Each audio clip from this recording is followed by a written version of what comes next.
Hello, everyone. Welcome to this live training that I'm doing with Hugh Boy. Hugh, thanks for joining me again. Yes, sir. Last time was so fun. Could do it. Could do it again for like many times. Yeah, it was fun. If you guys missed, Hugh and I did the exact same thing we're doing today last week. And as long as schedule permits, I'd like to try to do these once a week with you, Hugh, because there's so much that you can learn from this because you're watching the process live in action where Hugh and I are going to be on the phones with agents and we're going to be working leads and working deals. So you can see what this looks like, real time. And Yep. uh, and this is all direct to agent, guys. So remember, what Hugh and I are going to be doing over the next 2 hours or so is we're going to be contacting agents with the intent of contracting distressed properties that we can wholesale. And there's different ways that we go about doing this. You're going to get a couple different perspectives. I'm going to show you one method and you're going to learn from that. Hugh's going to show you a different method. You're going to learn from that. When we look at direct to agent, there's really only a couple different strategies that we can follow. And let's talk about each of these. One would be contacting agents that have listed properties. The goal there would be it's distressed. The seller hired an agent, but they're still motivated to sell and they're motivated to sell at a discount. So we can go after those properties. That's going to be my objective on this live is to try to go after those ones. At the same time, we're going after listed properties. We're also networking with that agent so that they will become a go-to bird dog for us with either other properties that they know about or in the future. And then what Hugh's going to do is a little different approach. Hugh is actually going to show how he cold calls agents. And Hugh follows a process where he's constantly networking with these agents. And then he's going to get on the phone with these agents and see what they've got available. He's going to show you what it looks like to talk to them about bird dogging for him and bringing leads to him. And Hugh might even go in his CRM and call an agent who's got a lead, and we'll watch you talk to the lead, underwrite it, and maybe even make the offer. That which would be fun to watch. So we're Yeah. going to And, cover and all these things. Jerry, I want to touch on why this method really works for especially people that's new. And you touch on it a couple times. The first thing is it doesn't require a budget, right? So you can do all hustle and no money with this process because the only thing that it takes is really your time and your energy to get on the phone with many people as possible. And it's actually better than cold calling random homeowners because, and I talk about it a couple times, it's better than cold calling random homeowners because this is professional. They have deals they want to sell. So you're gonna have a better picked up rate because they want to talk to you for the most part. They are earning a commission on selling you a deal. So they are more motivated to talk to you than a random homeowner that you call out of nowhere because you don't even know if that seller want to sell. Yeah. And also, it's like a conversation that can produce like leads for years to come, right? It wasn't like a one and done where you talk to a homeowner, they say no, and you move on. Here, saying no, hearing no from an agent is just a starting point because that agent might have leads months down the line, right? And maybe they have multiple leads for years to come. So a no is just a beginning when we do agent outreach like this. Yeah, good points there. So, guys, this question here, can you explain a bit how we find an agent list to contact? What a great way to start out this conversation or start the show here. I'll go first here and I'll just show you real quickly here. I'll share my screen and I'll show you one way that both Hugh and I do this. So I'm in PropWire right now. So if you go to propwire.com, it's free to search in here. So that's great and download, lists in here. And right now I put in Oakland County, Michigan. Last week I did Macomb County, Michigan. And I picked two lead types here. I stacked MLS active. So these are listed properties. And then I picked a different one this week and I did vacant. So I put vacant and it gave me a list of 61 properties. So these are listed properties with agents that are classified as vacant. So then I would just start working through this list. And again, you can pick multiple things in here that you can stack together. Maybe you just go high equity. Maybe you go absentee owner. Maybe you go out of state. There's lots of different things that you could play around with in here. I'm just going to pick, I think 61 is a great list for today for me to call on. So I'm going to stick with this. Yep. And then, then I put list price, and I typically go low to high. So let me go back to this. I'm going to pick list price, and there I'm going to go. So that's a vacant lot there. Here's a $30,000 house in Hazel Park. So if I click on this, I can then get the information. Look, it's down to the studs. This is a great type of thing for me to call on. Yep. And there we go. So this is a type of property where I'm going to go ahead and contact this agent. So I just click over here, MLS listing, and it's going to give me that information. Yeah. Okay. Phone number and everything right below. So it's really convenient because the good thing about this is you can have actually a list that you can call down instead of one by one. You look at Zillow and kind of you have to manually change that. So I like that a lot. Yeah. So when you find leads, like you saying, when you find these on Zillow and Redfin, you got to dig up the agent phone number. PropWire gives it to you right there. So this is Lucretia Baldwin is the agent, and I'm going to go ahead and see if I can. I doubt that's a cell phone, but let me try.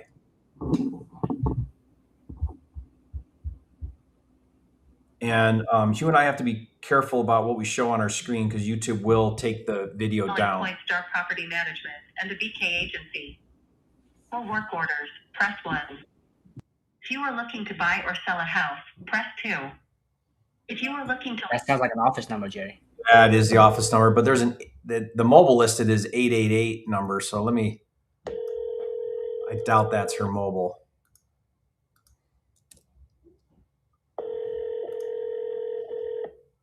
She's with Express Realty.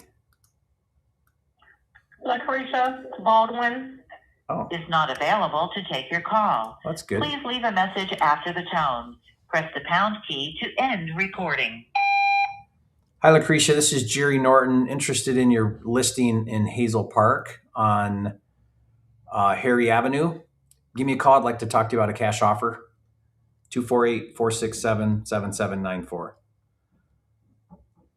All right. And then typically, guys, what I'll do is if they don't answer, I'll immediately text them. Call me about your listing on Harry Ave. Want to make a cash offer. Something like that.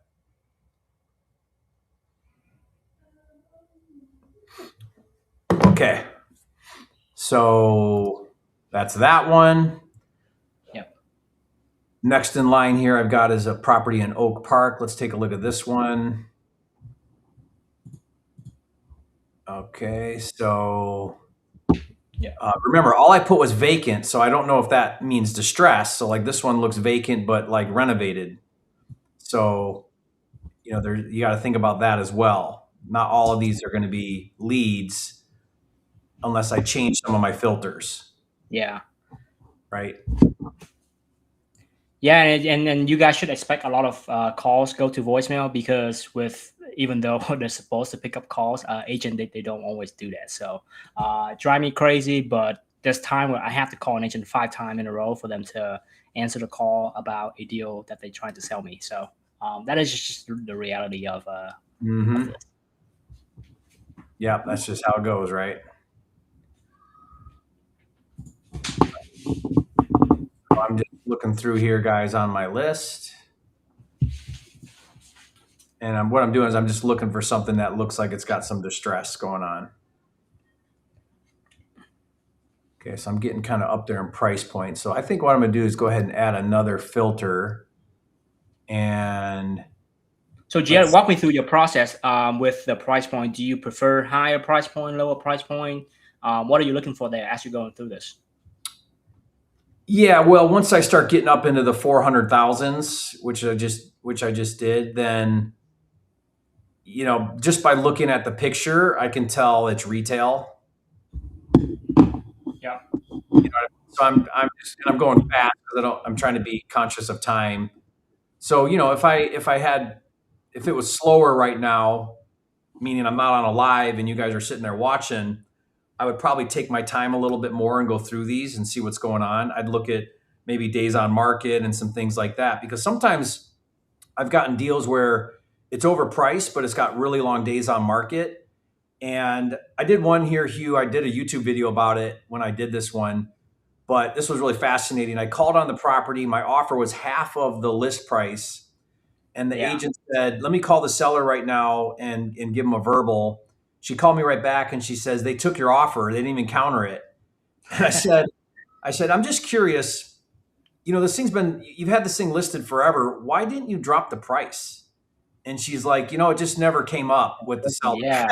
I'm thinking, It's funny because my we have the exact same situation, and the logic of the seller and the agent is we want to keep the listing price high so that we have room to negotiate down. Now, if we put it down low, then I may have to go even lower. So like, you just never know what the seller and agent are thinking, right? So sometimes they just want to list it high because they know you're going to come down, and they don't want to, renegotiate twice. So it's crazy when they think like that. But that's the way they think sometimes. So yeah, exactly. Okay, I think I found a good one here. Let me call on this one. I know this agent too.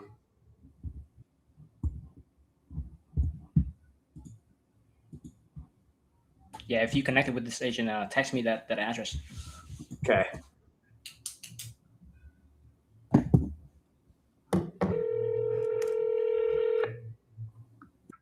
Morning, property. This is Carrie. How can I help you? Yeah, looking for Lisa.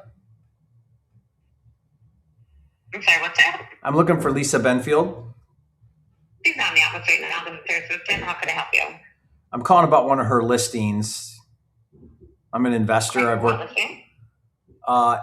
Embarcadero. That home just went pending. That home just what? Went pending? Yeah, it went pending yesterday. Had accepted an offer. Okay.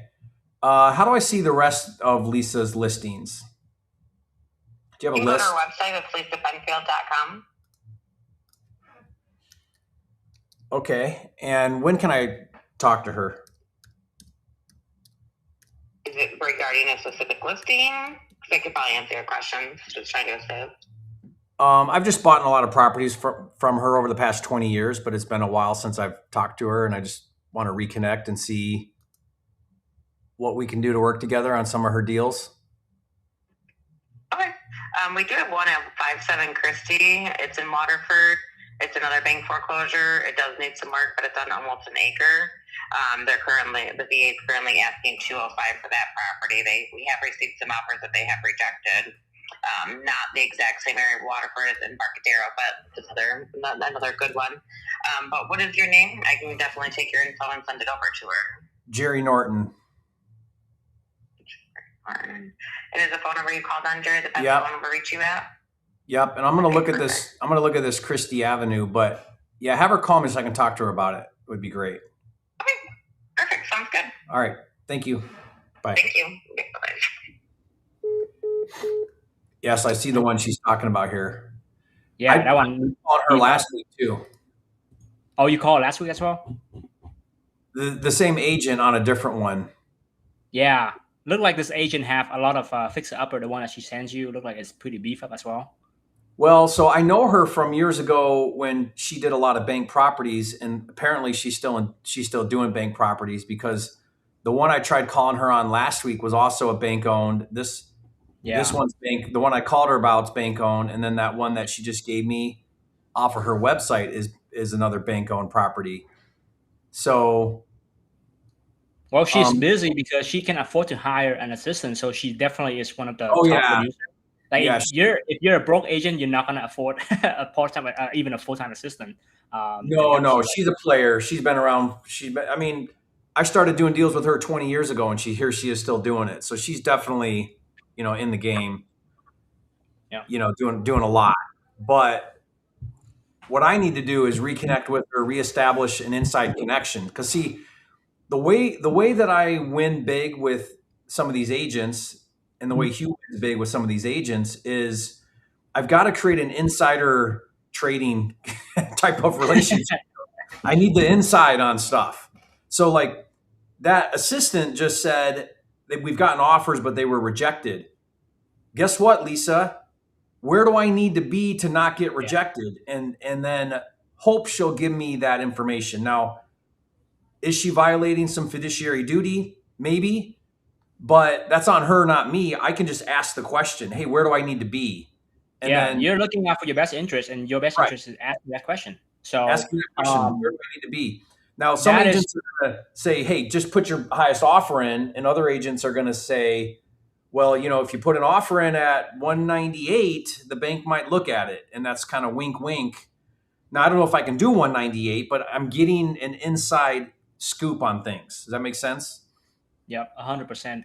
One of my favorite questions to ask agent is, what kind of offers have you turned down? And you see me ask that question so many times during our events, because I don't care what they list the property at. I just want to know what offers have they turned down, because if they list at 200 and they haven't turned down any offers, or they haven't had any offers, then whatever offers I make them will be their best offer, because that's the only one they have, right? Maybe because they list so high they don't even have an offer that they turned down so far. So definitely always ask the questions if you guys are doing discovery calls with these agents on these deals.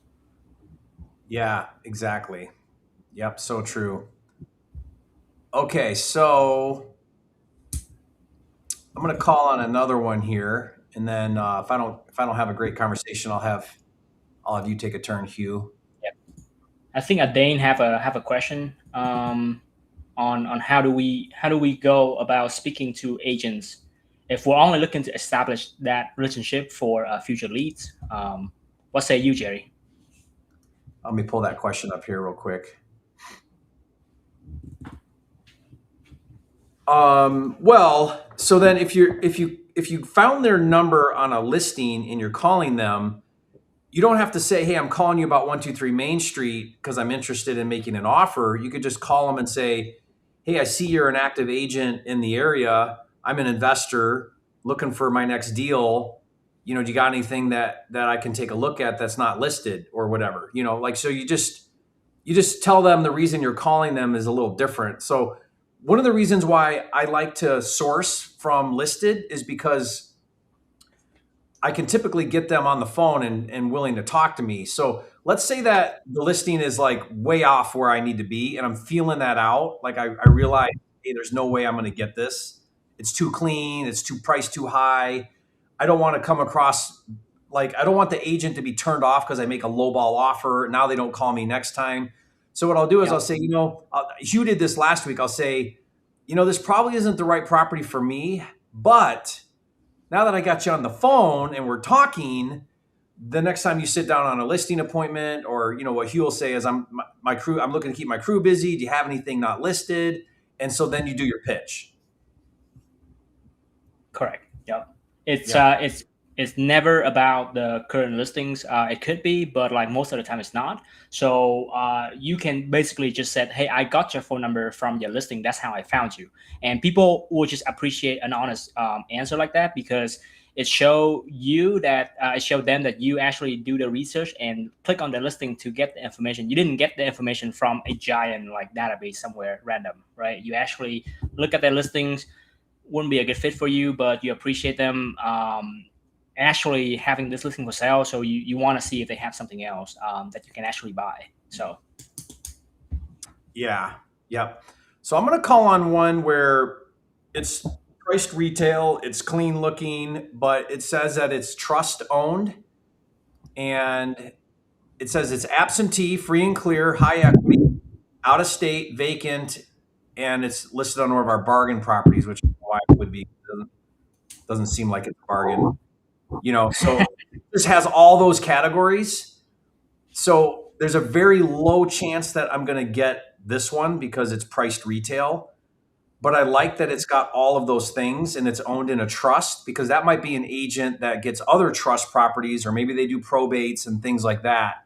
So I'm calling on this one mostly because I want to talk to the agent more than the property. That makes sense? yep.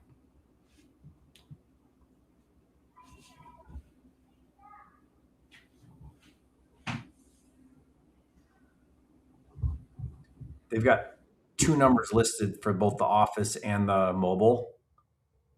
So it'll be interesting if this goes through to Thank you for calling. This is Karen Greenwood with Coldwell Banker Realty. I'm not available to take your call. Please leave me a message here. It's voicemail right away. Yeah, I'm going to double dial it.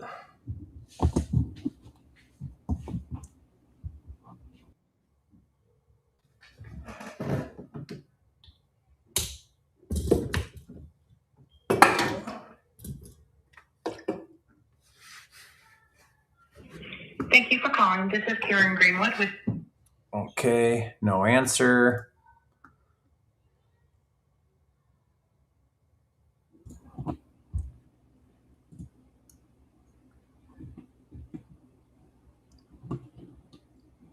Yeah, I love looking at days on market too. That tells you a lot about what's going on. What is your criteria for days on market currently? Like, what do you feel like is a good time to have these listing like marinate on the market a little bit? Like, how long do you Yeah. want? Well, I feel like if something's priced good, then it's gone in 30 days.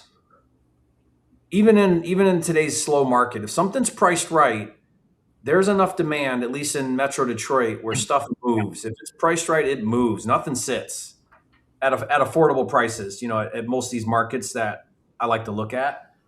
So when I see something out there 90 days, 120 days, if it's halfway decent condition and it's still sitting here 90 days or longer, it's overpriced. I mean, I just instantly know it's overpriced.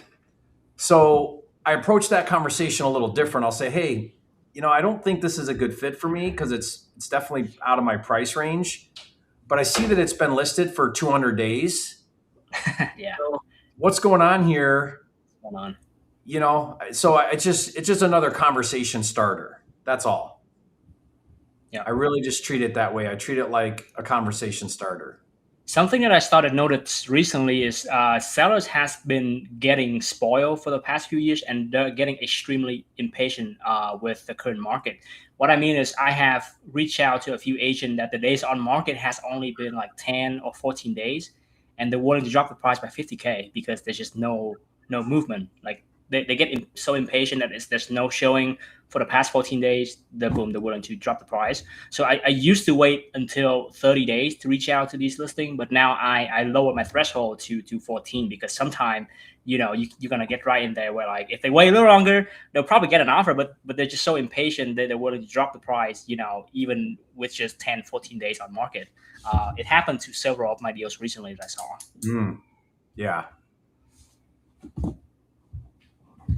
All right, give me 1 second. Let me try one more. You can get something queued up if you don't yet, Hugh. Oh, I have 22 that harassed me over the past few days because I didn't call back. I'm ready to go.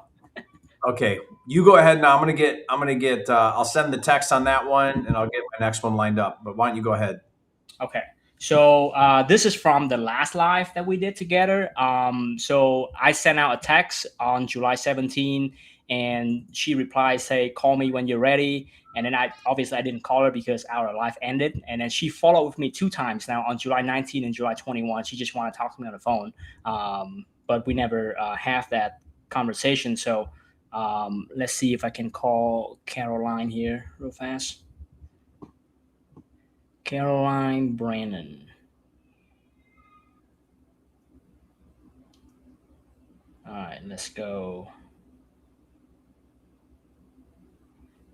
Let's see if it's gonna work.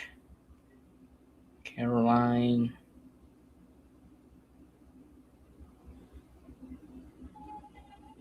There we go. Huh.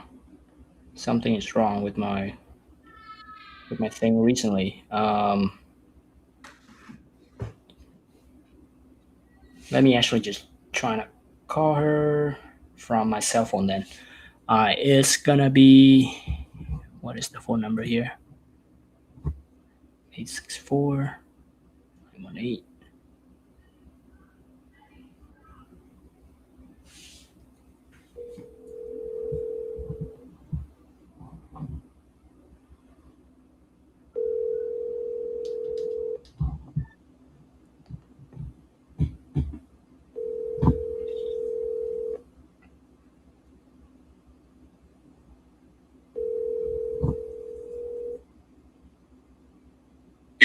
has been forwarded to voicemail. All right, there's no answer. Let's see if she answers this time.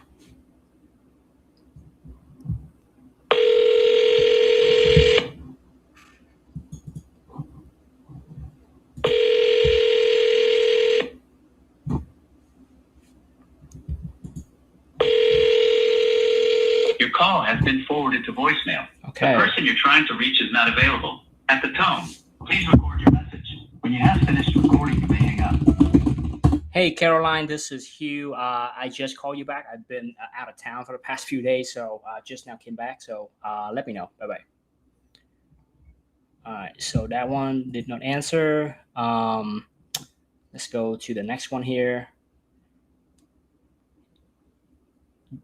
So we're kind of slow because we're doing it live, right, in front of everybody. But like, if you imagine doing this as an actual business, you would just put it into a dial, you would hang up, call the next one right away. So like, you would try to crank out probably 150 dials in one day is what I was producing back when I was doing this full time before I hire my team. So it's called Angela. There we go. Hopefully Angela answer.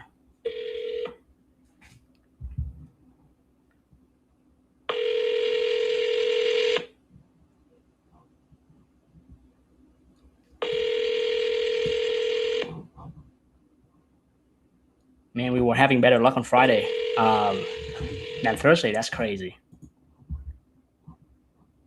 Mm-hmm.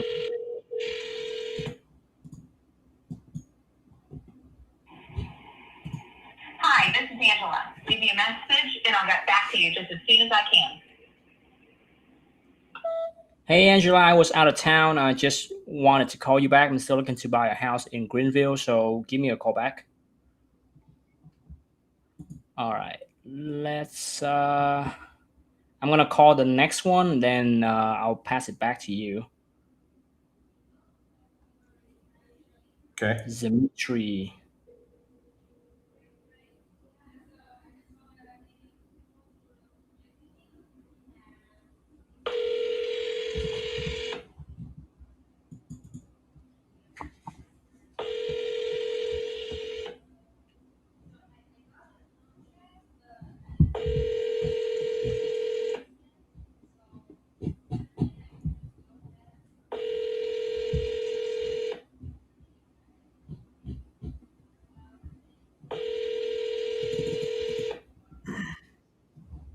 The Google subscriber you have called is not available. Google phone. Please leave a message after the tone.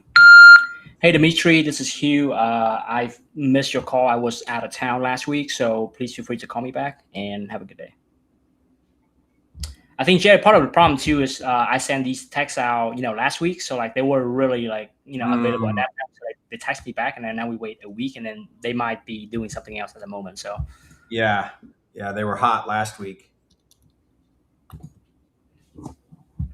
Jerry, you ready? You want me to take one? Yeah, let's have you take one, see if you have better luck. Okay. Give me 1 second here. And what I did is I sent a couple text messages that just said, hey, I'm an investor. Can I call you about your listing on whatever street? That way, if they say yes, then I know I can call them. Or if I just call them, they will recognize the number because I just texted them. Right. So sometimes what I'll do is I'll just get my list ready. And then I'll just text everybody. Right. So hold on. Let me find the one I texted because I'm looking for it again. I should have left the page up.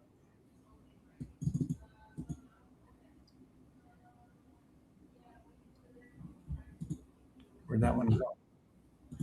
And you actually text them from your cell phone, right? Like from your iPhone?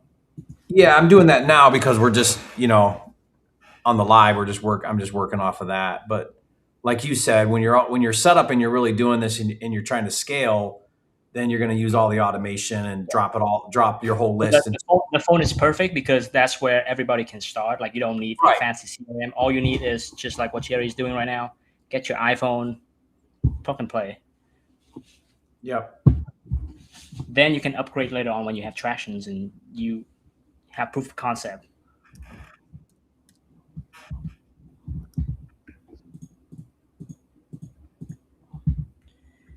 All right, give me 1 second. Yeah. So Jerry, while you're doing that, I'm just going to answer questions we have here in the chat. At what point do you decide to add in a team? Like what milestone in the business? For me personally, I add somebody to my team when I cannot physically call back everybody that are in my CRM, right? So when you get to the point where you're too busy, you have too many leads in the system, and you don't have time to call yourself, that is a really good indication to hire someone. If you don't have a lead problem, then you have to create a lead problem first and then hire. Would be what I do. Please take a moment to listen to the following options. Press 1 to reach the eXp agent directory. Press 2 for information on a property. Press 3 if you are an eXp agent or outside brokerage. That seems like an office, Jerry. Yeah, I hate when they have both listed. So that it's listed as his cell, but it's not. So let me try to find him real quick. Okay. Caroline, call me back. Can I take this one? Yep. All right. She should really just tap me back. So let's see if I can get this.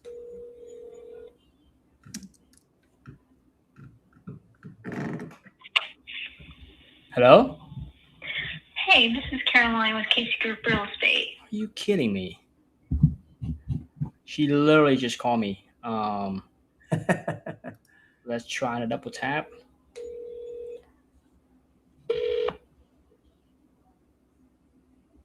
Okay. Hello? Hey, this is Caroline with Casey Group Real Estate. All right. Yeah, the problem is she's keep calling me and I'm keep calling her. So like, let me try this one real quick. All right, cool.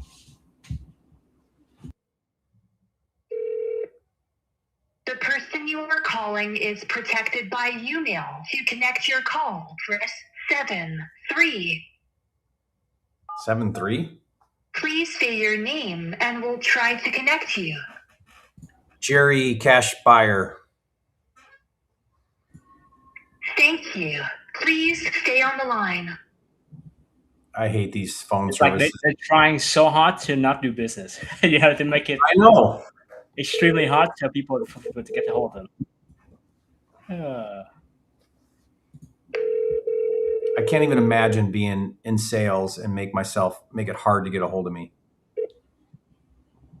Hello. Yeah, hi Carlo. It's Jerry Norton. How are you, sir? Good. Good. Calling you about your listing on Veronica. Okay. So I'm an investor looking at this. I've been looking for my next project. What can you tell me about this? How is it? Is this a good one for an investor? You're looking for flips, correct? Yeah, I mostly flip. Yeah, we'll hold some stuff if it makes sense, but mostly flip. Yeah. Yeah.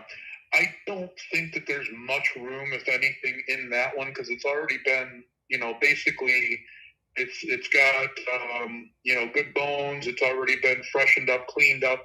The kitchen isn't new, but it was updated like 15 years ago, so it's not original. But, it's already been somewhat updated. I don't know how much more of a spread there is in there if you were to, try to do new kitchen and bath and so on and so forth. So I know who you are. I think we've done one or two in the past. Yeah. Together, but I don't think that this would work for what you're trying to do, Jerry. Yeah. What's the play here then? Buy it and refinance and hold it as a rental? Is that what you're is that your buyer you're looking for? This would be more of a long-term if it was an investor. Buy and hold, but okay. We're really, I think the ideal customer for this is a primary resident. Okay. Yeah. Well, is the owner an investor? Are you representing an investor on this one? Yes, that's correct. Yeah. Okay. Well, what else do you got? I'm looking for something. Do you have anything that's like coming up, not listed yet, that I could take a look at? I don't. I think I know your model, and I don't think I have anything that would be ideal for you. Like because they've already these investors that I've got in Detroit basically bought them. I'm just giving you a hypothetical, but they bought them when the market was lower, like at 40,000, put 10,000 into it, and then rented it out for 6 years at 1,000 a month. Got all their money back, and they were hoping that at least the price wouldn't go down, which it didn't. They've been pleasantly surprised to find that the prices even went up 30 to 50 or 100% in some cases, and then they're owed nothing on them. So now they're cashing out. But as far as a flip goes or what you want to do, I don't really have anything that would meet that model, Jerry. Well, I work with a lot of other investors. So even if, I mean, really, I'm just looking for something discounted that I can pay cash for. It's got room in there for me to do something. I've got a huge network in Metro Detroit of other investors. So sometimes I pass it off to them for a couple $1,000. Where I really excel is with agents like you that will, when you sit down on listing appointments, offer that seller the option for a cash offer. Let me come in before you list it and put a number in front of them. If they like it, great. I'll pay your commission, no problem. And so I get a lot of deals that way. So it sounds like you're hustling out there, and I know you're going to come across stuff where it's like, yeah, this is perfect for an investor. It's distressed enough to where the seller may entertain a cash offer rather than go through all the hassle of listing and selling. Yeah, I'll be honest with you, Jerry. I've actually thought of your name a few times recently, and considered calling you on a couple, but I didn't think that they would end up working for your model. But I appreciate you calling. It's nice no hassle. I know we've done at least one or. Yeah, we have. It's no hassle, honestly. Like, I don't feel like you're bothering me. As long as you're not offended if I give you a number and it doesn't work, then fine. Let's keep trying. Because it's all. My play is just be upfront, make your best offer, and I know it's going to be a low offer, but make your best offer, and if it doesn't work, then we all know we tried. But I know who you are. I think you're doing a great job. I really do. Thank you. And keep in mind, especially since I'm talking. And remember too, like, you'd be surprised where you think a seller will not take that offer and then they do, because the speed and convenience of it. Sometimes it's just, they just take it. Well, when there's a serious number in front of them, sometimes I've had people say, no, I won't go lower than 100 or whatever. And then, there's an offer for 80 cash close next week. And they're like, maybe. Yeah. So I know what you're saying. Okay. Well, yeah, if you could save my number and let's set up a little system where we can work together that way, where and I'll pay you the 6%. I'll pay you both sides on the deal if you bring it to me. It's just, I win so much more if it doesn't get listed yet and you bring it to me before you list it. Yeah, I understand. Because then I'm not competing with the market and we can get something done with the seller. Is this your direct line, Jerry? Yeah. Is this your cell phone or what? Yeah. And where are you based now? Were you in Florida recently, or are you back in Michigan, or what? Back and forth? No, I'm doing a lot in Michigan right now, like direct to seller, where we do marketing I've got a handful of those going, but I'm trying to rebuild up my network of agents because I used to be really, really good at working with all the agents, and then I got a little bit lazy and just spend money on marketing and talk to sellers directly, But yeah, so I'm actively buying. I don't live there right now, but I've got a good team in place on the ground. So I can drop and meet at a property in 5 minutes notice, if needed. So that's impressive. Yeah. I try to stay out of Detroit and just focus on Oakland and Macomb. I'll go there if I have to, but it's not my favorite. Yeah.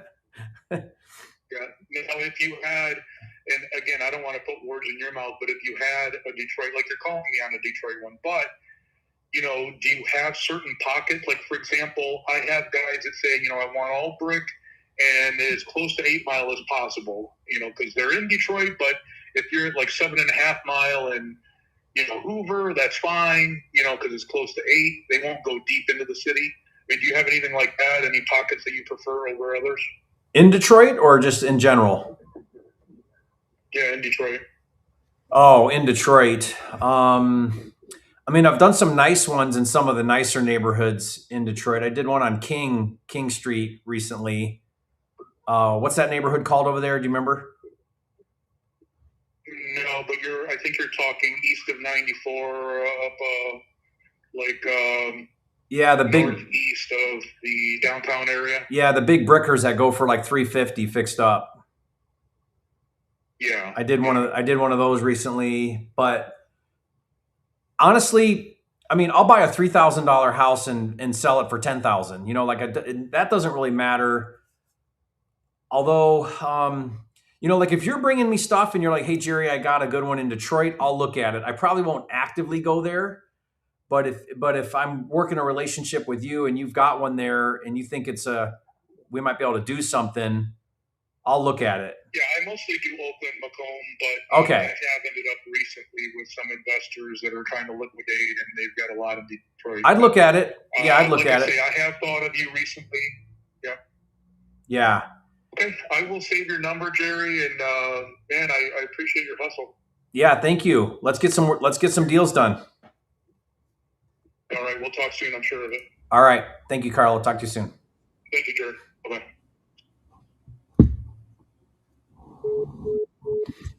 Yeah. All right. Well, that was the right conversation. I like to overcome the objection that he has, because agents sometimes they have limiting beliefs.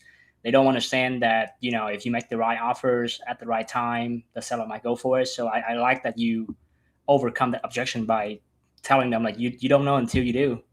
Yeah. Here's what I've learned, guys. I've had agents say to me, like, let's say I make my offer and it's for 80,000, and the agent says, "I know for a fact the seller won't take that offer, so I'm not even going to present it to him."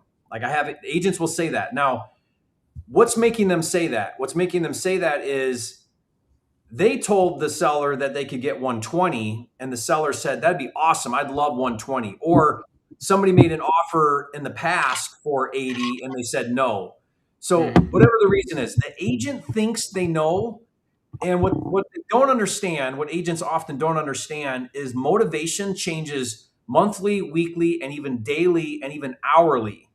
So they may say no yesterday to 80 and say yes today to 80. That happens because they wake up today and all of a sudden they're like, "Man, I'm so tired of that property. I just got my tax bill in the mail," or "I got a call from the city that someone broke the window," or "I need the money really badly because last night my mom called me and she has cancer." You just don't know. You never know. The number one cardinal sin in real estate is to put yourself in the seller's shoes. Don't ever do that. Just do the process, make the offer, do the call, do the thing. If you just take the emotion out of it and the logic out of it, this is the thing, guys. There's nothing logical about what we're doing. It makes no sense at all. Because why in the world would someone sell a property for 80,000 if they just did a little bit of extra work and could get 120,000? And people who think that way suck at this business. What you got to do is you got to say, if I talk to enough people and I hit a seller at the right time where all the stars align and they want the money more than they want the waiting and the work, and they'll say yes. So how do I put myself in front of enough people to where I get the yeses? That's it. That's all we're doing. I got to put myself in front of enough people to get a certain percentage of them to say yes to my offer. And you do that enough times and you're doing deals every month. Yeah. Jerry, and also I ran into the same situation where an agent don't want to present my offer because they just have they just think they know that the seller will say no. In case like that, I usually just encourage them, "Hey, I understand that you think it's probably going to be a no, but let's say even if it's a no, I would love to see how close the seller can get to my number. At least that's going to encourage the agent to like get a counter instead of just go there for a no and then come back to me and say yes and no, right? So it just helped them. It just helped reduce the friction a little bit if they can at least go there and get for a counter. And you know, it's like the go for no. You know, "Hey, agent, call the seller. I agree with you. They're going to say no, but what if they counter at something I could actually come up to? What if they do? Let's go for a counter. Let's put the offer. It's a phone call. It's literally a phone call." So I'll tell agents, I'll say, "Look, I don't want to waste your time. We don't have to write it up, but can you call and spend 5 minutes? Just say this to the seller. Say, 'Hey seller, I know you're probably going to say no. I got an investor. They're all cash. They gave me an offer of 80. I know you're probably going to say no, but I wanted to call you and see what you say. What do you think? And if the seller says, well, no, I won't take 80, but I'll take 90. I mean, here we go. We're dancing. Now we're in a conversation, right? So like, you just got to work through that. And I love this question here. What model is he talking about? Remember, he said, I understand your model. See, the problem here is agents think that all us investors are super low because they had 1 time or 2 times or 5 times or 10 times where the cash offer was significantly lower than what they're telling the seller they can get. So now they think all cash buyers are overpriced, are too cheap, are lowballing. It's a waste of my time to work with these guys. When in reality, look, it's not that much work. Give me the address, give me some pictures, I'll give you a number, you give it to the seller. If they say no, that's fine. But if 1 out of 10 say yes, and I pay you a full 6% commission, is that worth your time? It's worth your time. Do it. So like you gotta work through that with these agents. Yep. Good deal. All right, let me see if I can get Caroline here back on the phone.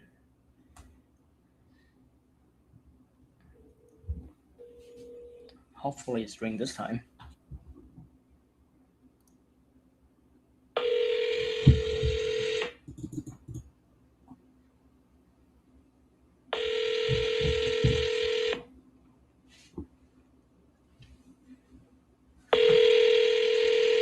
Your call has been forwarded to voicemail. The Okay. person you're trying to reach is not available. At the tone. Let's Hey, go. Hey, are you okay, Hugh? If I call one, I got a text back. Let's go. It's actually the guy I just talked to. This is crazy. Oh, now he has something. Yeah. Hey, Jerry. Hey, I just saw your text. Tell me about it. It's about 1,400 square feet. The lady lived there for about 50 years, and it looks 50 years old. I mean, she didn't do a thing to it 50 years, but you know Royal Oak's a good area. Give me the address real quick. I'll pull it up.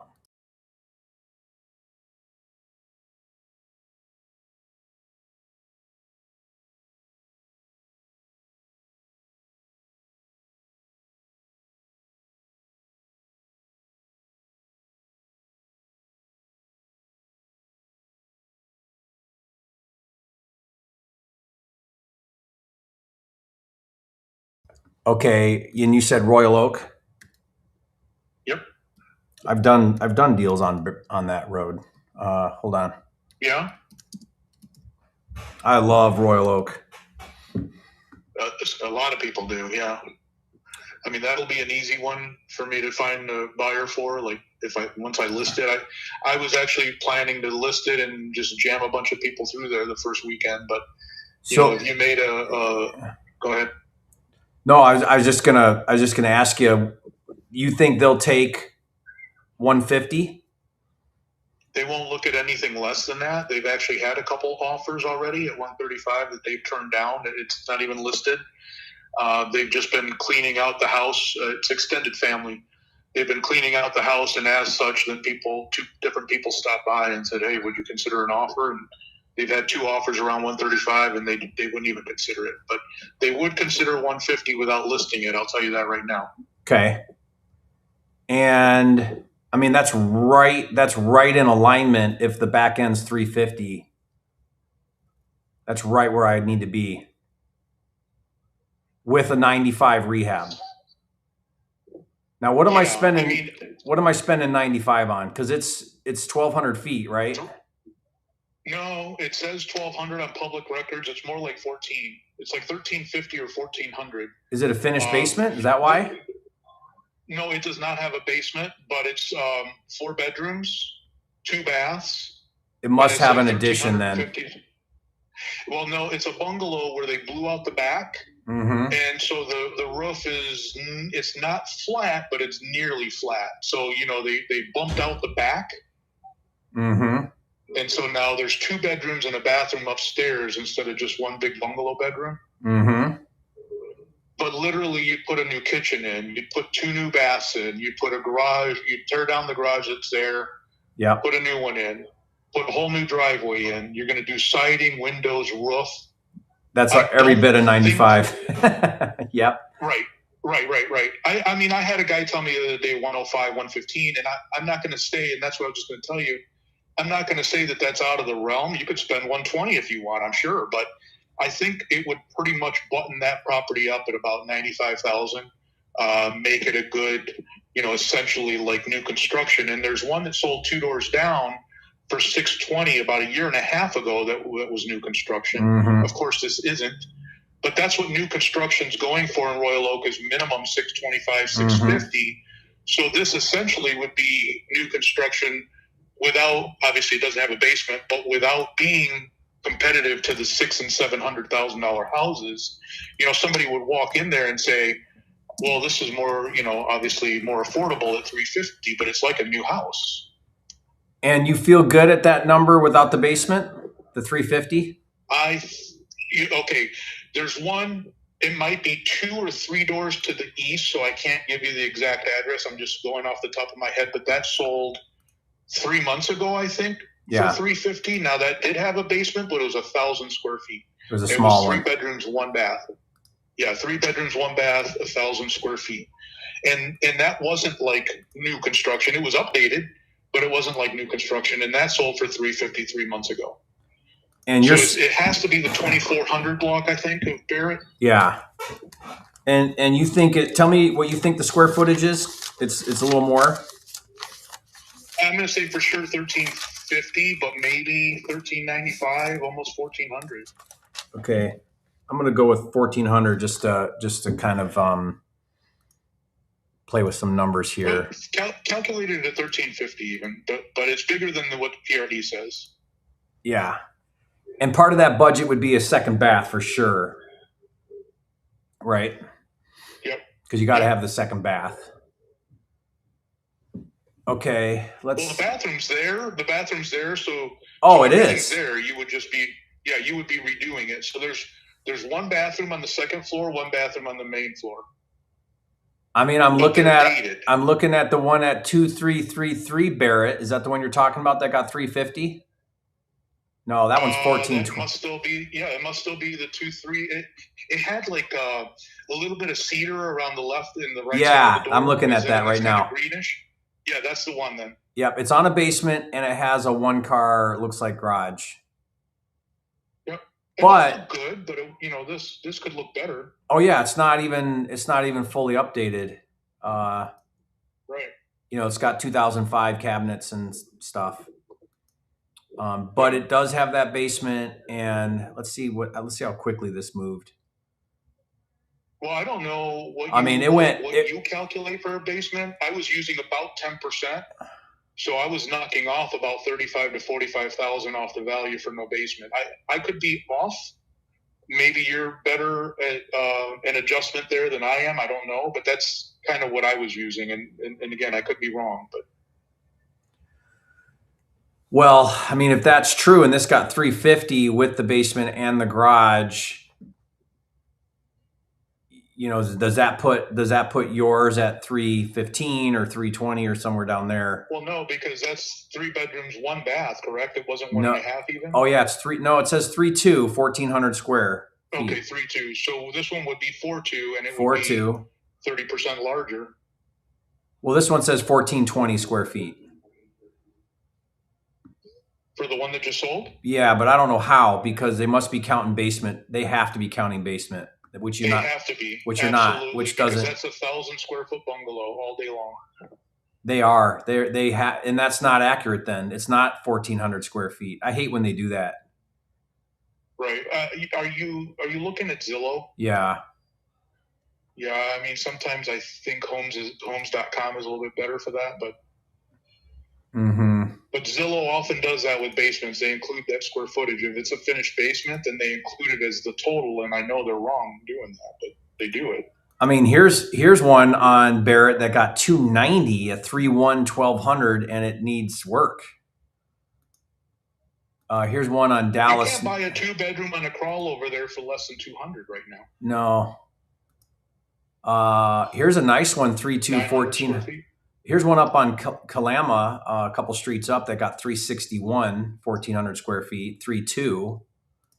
Yeah, I think you're probably right. I think 350 if you got to do the rehab right, but I think you can get it. I mean, I wanted to say maybe you could push 375, but I'm trying to be straight with you. Like, Yeah. I know you could get 350. Yeah. Well, I'd like to get an offer in on this. Okay, I wouldn't be able to meet anybody over there till Sunday, but I could meet somebody Sunday if you have somebody on your team that would meet me. Yeah, I could have someone meet you there for sure. But the offer, I'm worried about again, losing 3-4 days. I'm worried about losing 3-4 days. I mean, can we do a verbal and then?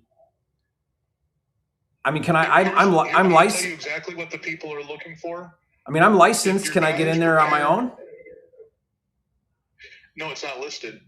Well, I know, and but the thing is, the issue is that there's stuff that's pocket size that has sentimental value that the family is just finishing up with.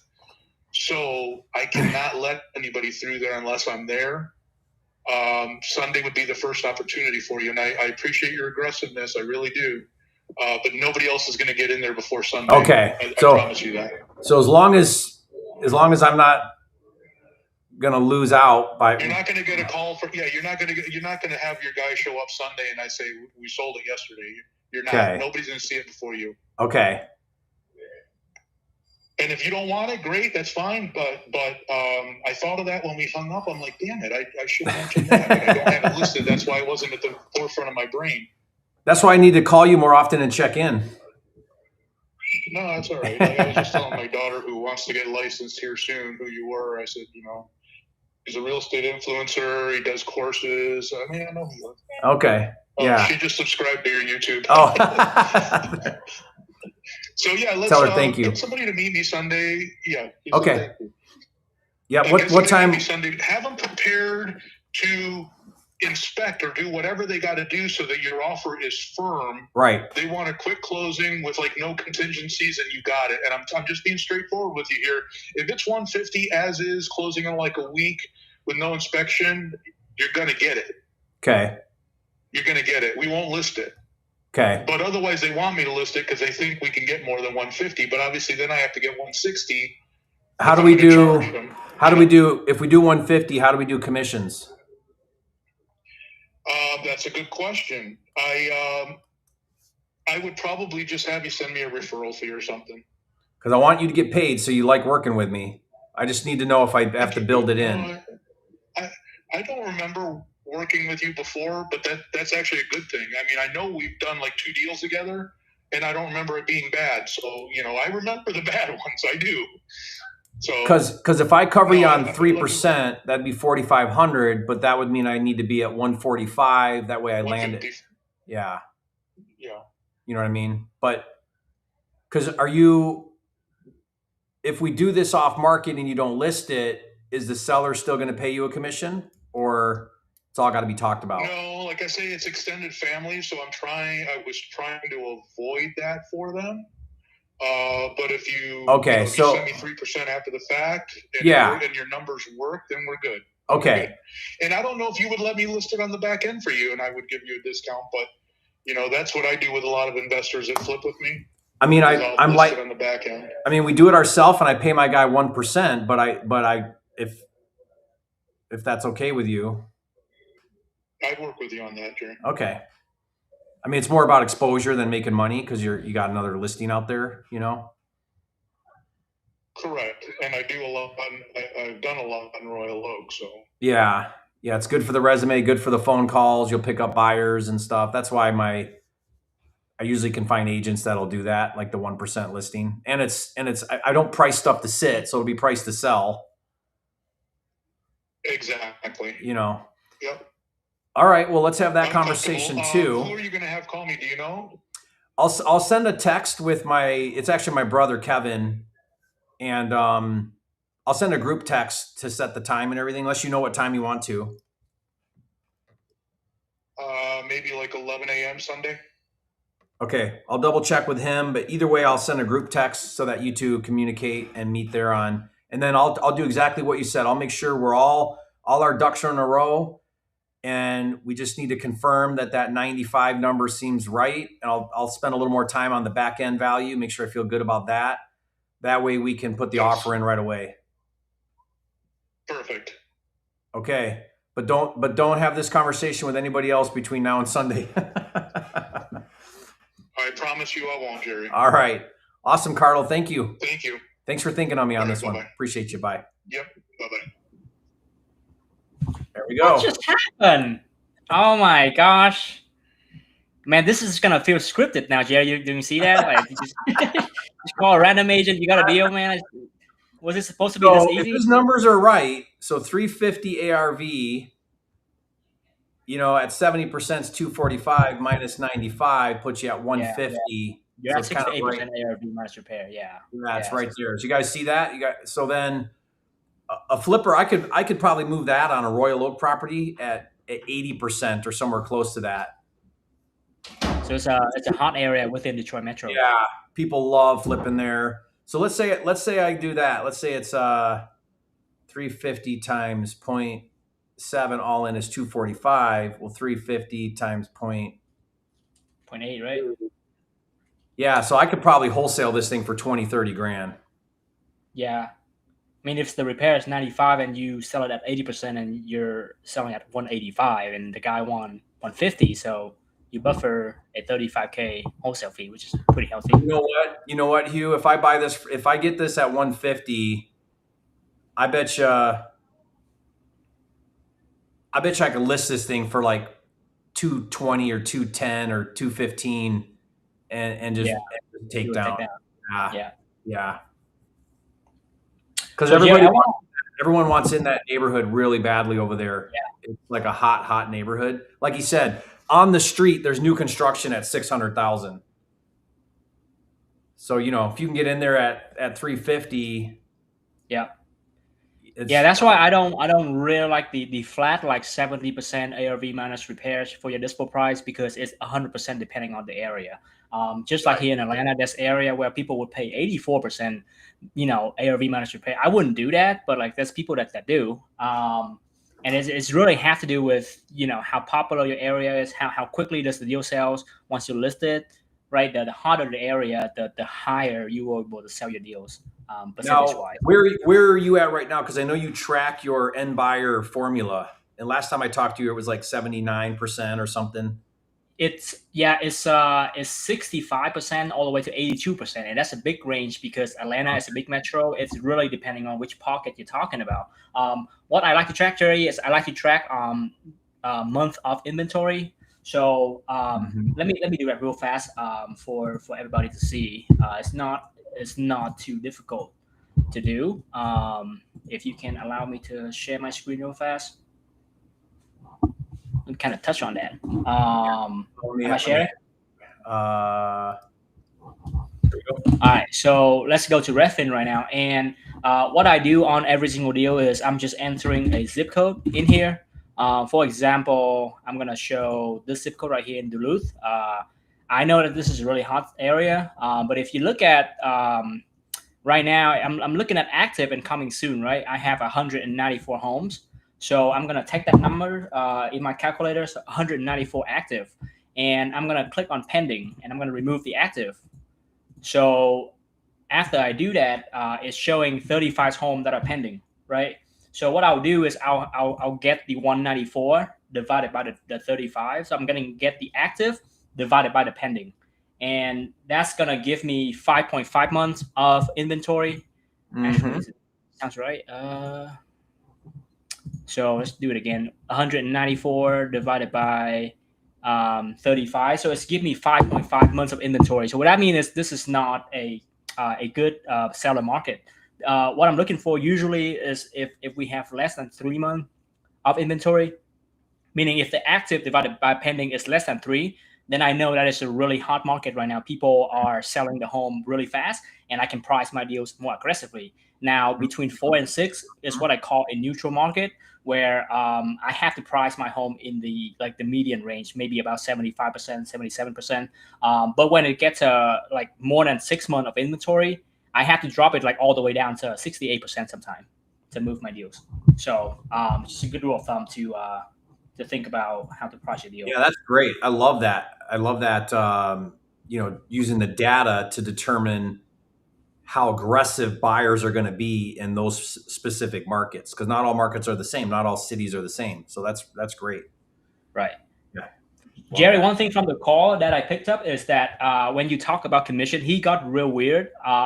And I think what happened here is he's listing for a family member. So he doesn't want the family member to know that he's making a commission on this. That's why he's telling you, hey, can you pay me a referral fee? Can we try to do it outside of closing?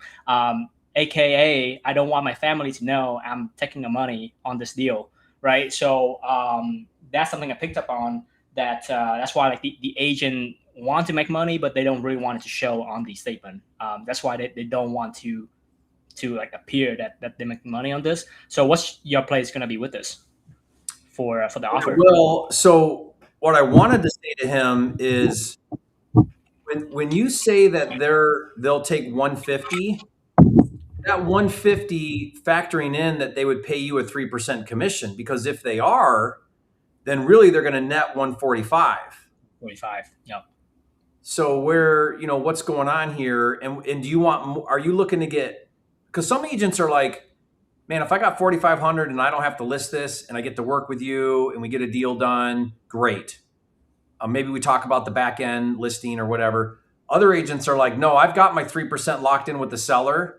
And now I'm looking for you to also pay me 3%, which I do all the time. So I'm fine with that. Like if I were an agent, I would probably do that. I would be like, hey, work with you. I'll get you in there. I'll meet you on Sunday, but I'm expecting to make money here.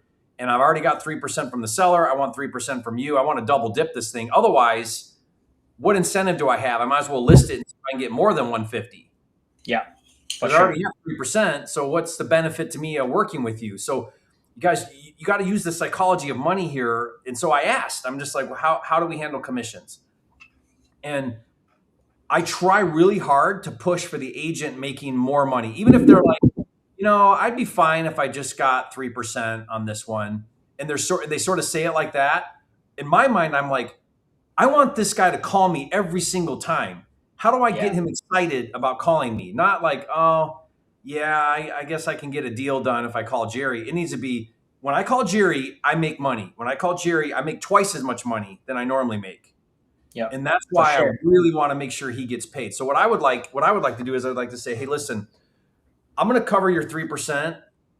Let's go in at 145. I'll cover you to 3%, but see if you can get the seller to also give you 3%. Like I'm going to try to get him 6% if I can. Yeah, because if the plan is to list the property anyways, they have to pay a commission regardless, right? Yeah. Like, you're just not going to list a home and not pay commissions, So even if it's a family member, he's not going to work for free. I'm assuming like there's no reason for him to like work a listing and don't get paid. So there's got to be paid already. Not only that, but they're going to pay the full 6% because they're going to pay him 3% and a buyer's agent 3%. Yeah. So let's say he gets 160.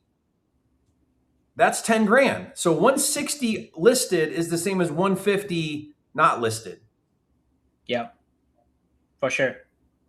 I think I would try, if I were in your shoe, I would try to like honor his request, because it seems like he want to get paid outside of closing for whatever reason, and he trusts you enough for you to do that. So most agents don't. They want to get paid on paper, but like it's like, hey, like if you don't want it to show on the closing statement, I can honor that. I can pay you, a referral fee outside of closing. I can do you a 3%, but you should really try to like convince the seller to pay you 3%, because if you go on market, they have to pay at minimum 3% anyway. So like try to get paid on 3%. I'll pay you 3% outside of escrow. This way you earn 6% total.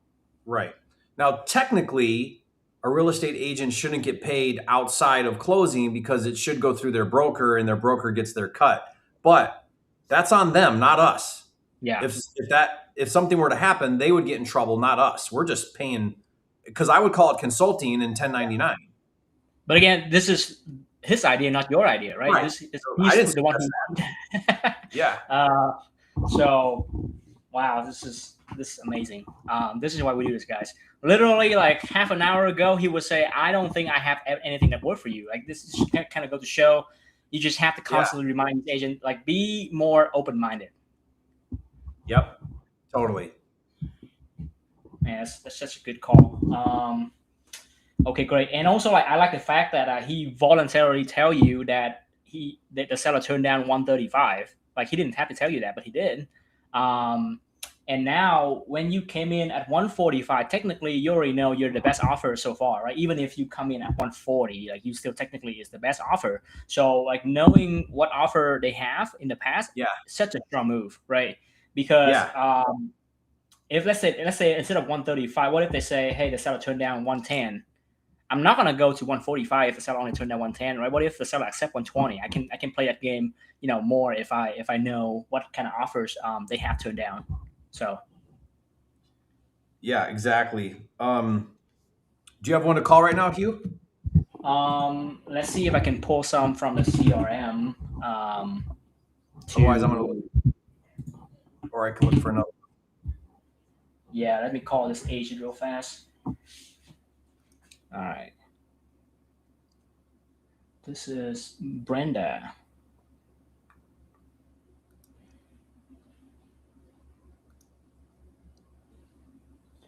Brenda Lopez.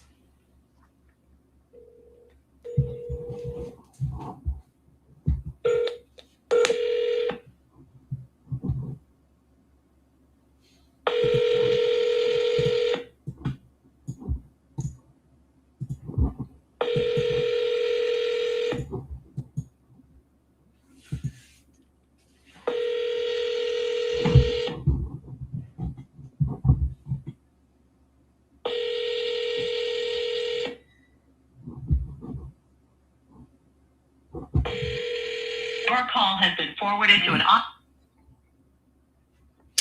All right, did not listen. Let's try one more time.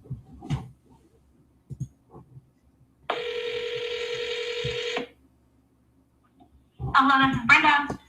Hey, Brenda, this is Hugh. How are you? Hello? Hello? Hey, Brenda, can you hear me? Yes. Hey, this is Hugh. I actually received your number from my colleague, Kevin. I think you sent him a deal on 6 Elliott Circle, but he's out right now. yes. So Yes. we're from the same company, so I'm just trying to cover for for him while he's out. Look like this one is on Elliott Circle in Rome, right? Correct. Awesome. And I'm looking at a 3-bedroom, 1 bath, 900 square feet. That sounds about right. Yes. Yes. Okay, cool. Good deal. Can you catch me up to speed a little bit with the seller situation on this one? I don't know much about it because it's completely off market. It's all I know is it needs a good bit of work. Okay. When you say it needs work, what do you mean by that? I know she said like all the inside needs to be remodeled. I don't know much of the details yet because I haven't been able to talk to her. I know she said that he'll probably take less for it. Okay, gotcha. And to clarify, the listing agent is your broker, and you would represent me as a buyer, right? So that's 2 separate agents. Correct. Okay. Correct. Makes sense. And what is the asking price right now that they can take?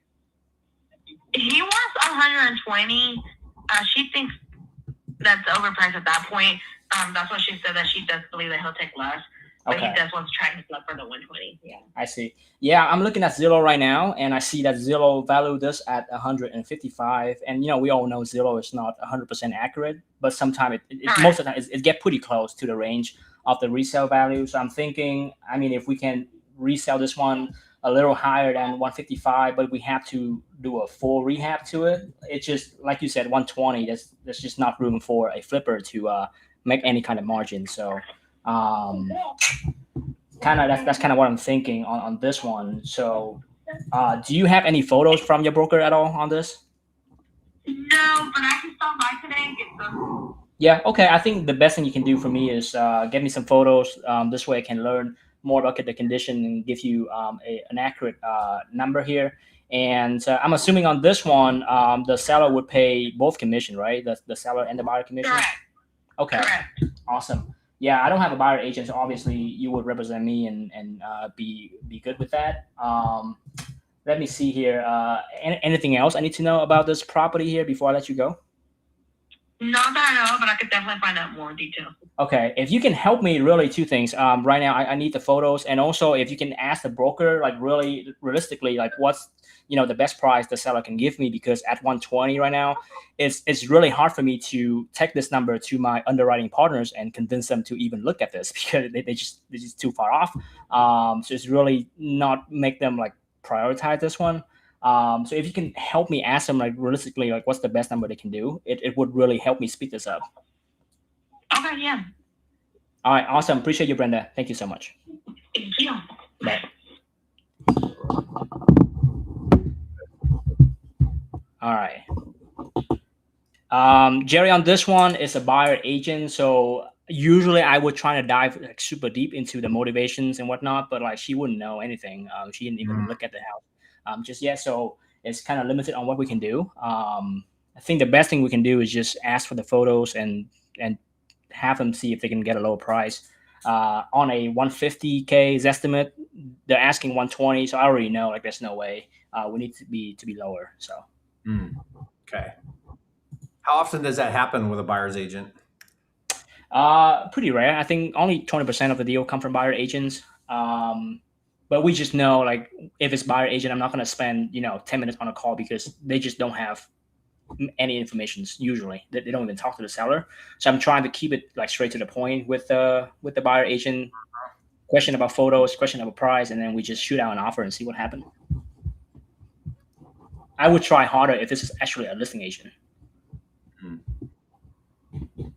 All right, I'm gonna give this guy a call here, Hugh. It's the same number he's got listed for the office, and I double checked it on Realtor.com too. So let's see if he. But this looks like a good one. Thank you for calling Glover Agency. This is Ainsley speaking. Yeah, I'm looking for Jeff Glover. Alrighty, was it in regards to one of our properties? Yeah, one of his listings in East Point. Alrighty, do you have the property address on hand by chance? 22754 Almond. Alrighty, so that one is being taken care of by Agent Ryan, so I can transfer you over to his line for more information. He's the listing agent? Yep, so Jeff oversees all of our listings here at our agency, Oh. but Ryan is going to be the best point of contact. Okay. So. And you said it was Ryan or Brian? Ryan with an R. Okay. What's his last name?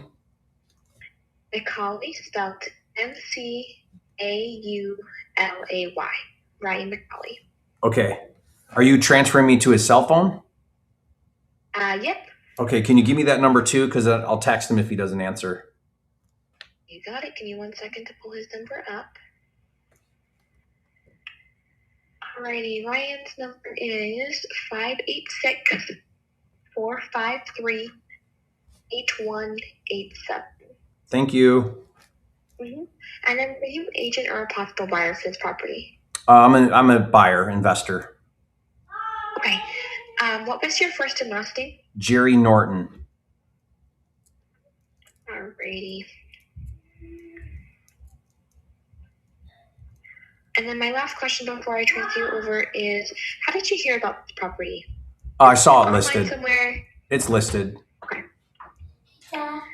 Alrighty, give me 1 moment and then I'll transfer you over to Ryan. Thank you. Can you help me make a peanut butter juice, Chris? Motivated professional who'd like to join It's the your number one turn. wholesaling team in Michigan. Hi, I'm Realtor I'm Jeff live on the Glover, internet. and we're Hello, you're Ryan McCauley, Realtor with Glover Agency. I'm not available at the moment, but the best way to reach me is to send a text message, or you can leave a voicemail, and I'll make sure to get back with you as soon as possible. Thanks, and have a great day. Oh. Hey, Ryan, this is Jerry Norton calling about your listing on Almond Avenue in East Point. I'd like to look at this as an investment, so make a cash offer. Give me a call back, please, 248-467-7794. I'll send you a text as well. She asked if I'd make her a peanut butter and jelly sandwich. Don't you see I'm live right now? Bring it to me. Sure, I'll make it while Hugh's calling somebody. Okay. I like this one because the very first sentence on the description, Hugh, says investment opportunity. There we go. Because So I much like for getting 3%. Right? targeting Just, investors. yeah. All right. Before I forget, I'm just going to send this guy a quick text. And did you guys catch how whenever they do those transfers, always get them to give you the number, because right now I would not know what his number is. Correct. Yes. And they have the same number for the office and the mobile, Jerry? Online. Gosh. See, like these agents really try. Not only that, here's how stupid this is. The listing is Jeffrey Glover, which he's a team, obviously. Yeah. And he has all the listings. All the listings go in his name. And then he has sub agents under him that basically get probably like 1% out of the 3%, or maybe half, maybe 1.5%. Mm-hmm. And those agents, they do that because now they become like, I'm the top selling agent in the entire company. They get points. Yeah, they get points for selling a home. Right. And they're basically a broker within a brokerage, because they have sub agents that are working under them. But it makes it really difficult because I got to call him, find out who the actual agent is that's handling the listing, and go through this whole process every time. They should have put a co-listing on the listing. You can call Some of them do that, which is smart. I like when they do that. Okay, so let me just send the text real quick.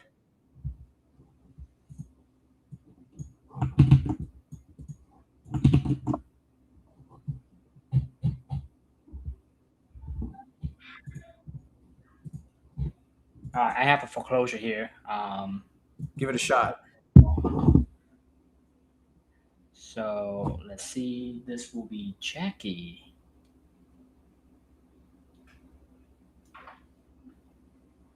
Are you live?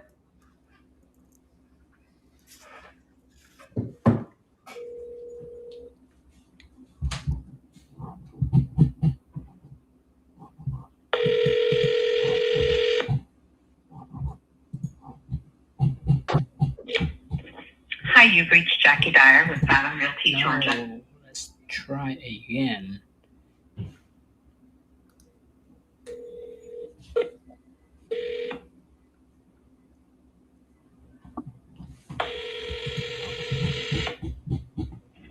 Hi, you've reached Jackie Dyer with Vacant Realty, Georgia. I'm unable to take your call right now. Please leave a message or shoot me a text and I'll get back with you right away. Thanks. Hey, Jackie, I'm calling you about your property you sent me on Jerry Ridge. So give me a call back on this one. Let's see if we can put this together. Thank you so much and have a good day. I actually received your phone number from my partner, Nick Santos. He's out of the office right now, so I'm trying to call you on his behalf. So let me know. Bye.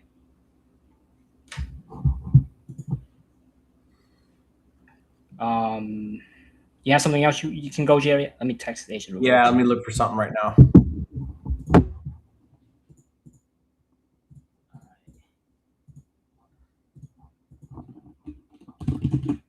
Okay.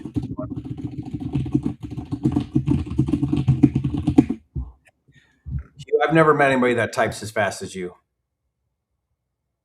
It's the sound that makes it sound. It's the sound fast. It's because of the mechanical keyboard. Is that what it is?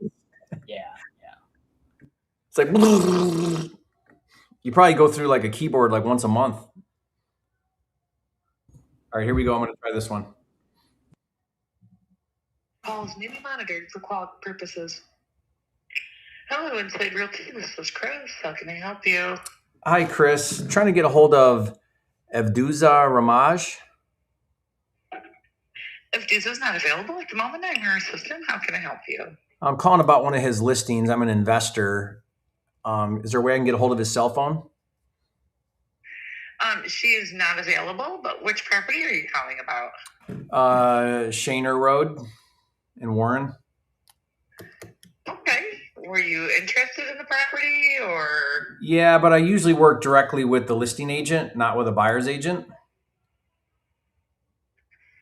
Okay. Well, she's the owner and the listing agent. Perfect. All the more reason. That's the one I want to. That's the person I want to talk to. I'm an investor and I'm all cash. Okay. Have you seen the property? No, I'm calling to get some information. Okay. What type of information are you looking for? I can help you with that. Well, what do you think it needs in work? What do you think it'll get on the back end?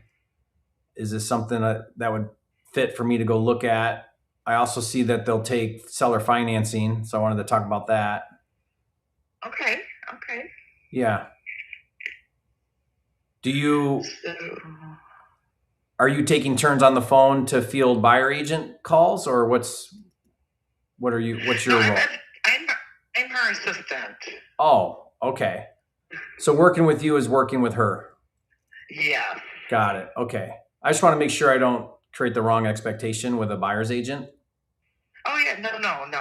Okay. I'm just her assistant. Yeah. Okay. So maybe tell me what's going on here. This is corporate owned. Is that right? No, it's personal owned by her. Oh, okay. Oh yeah, you told me that. I don't know why I said that. I'm looking at the wrong thing. But she'll take this on creative financing with 10% down or 15% down, looks like. Yes, she will. Okay. Yeah, land contract. Are there not pictures listed? We only have a couple. The day she was out there to list it. I mean, there are like on Zillow and. Okay, here we go. I'm fine. Yeah. Okay, so it's a bungalow. I mean, who's your target buyer here? Because it does need some work, but it's not bad. I mean, it's sort of like rent ready. Are you looking for an investor that'll rent it, or what's the play here? She's just ready to sell it. They've had it for quite a while, so okay. It doesn't really matter to her. It's a 2-bedroom, 1 bath. So, what will this rent for? Do you know? I can tell you what we previously had it listed for. Give me 1 second.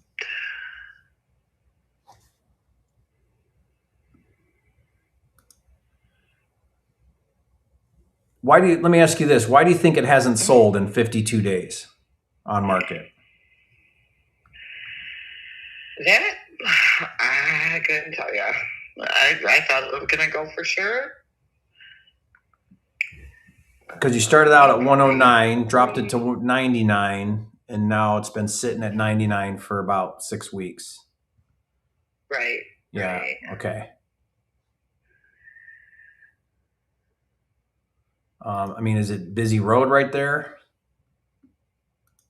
It is. It is. We've had a lot of showings on it. What's the feedback? The feedback was a lot of the work that needs to be done. It's all cosmetic, but everyone wants a home that's completely updated, you know. What offers has she turned down? That I don't know offhand. Okay. Yeah.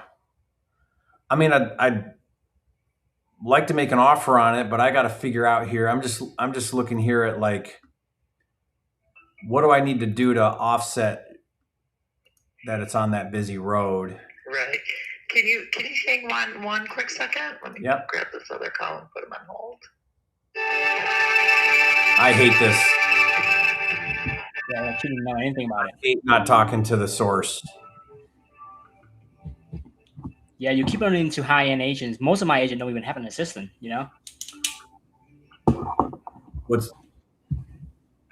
Yeah. So what I'm going to do is grab your name and number and send that over to her and have her give you a call. Yeah, that'd be great, because then I can just kind of feel out. I mean, I've got no problem going over there, running numbers. If I can get a little more insight into what's going on, maybe I can save everybody time and not waste time. Yeah, absolutely. Do you know, though, I'm really looking for my next project here. I am cash. Do you have anything coming up that's not listed yet? Because I see pretty much everything listed, but you guys got anything coming up that I can look at that's not listed yet? Make a cash offer to the seller? We don't at this. No, I don't have anything at this time. Okay, because a lot of agents I work with, I'll still pay them the commission, but they'll let me make an offer to the seller prior to listing. And, if the seller takes it, then great. You get paid. You didn't have to list it. I get another deal. Everybody wins. Right. Could you keep me in mind for that? Like, say my number? Absolutely. Great. Yeah. If you go on a listing appointment and it's something ugly that an investor would want, that's what I'm looking for. Okay. And what's your name? Jerry Norton. And this is my cell phone.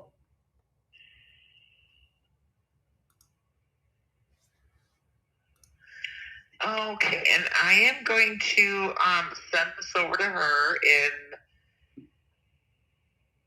have her reach out to you. Okay. Does this have a basement?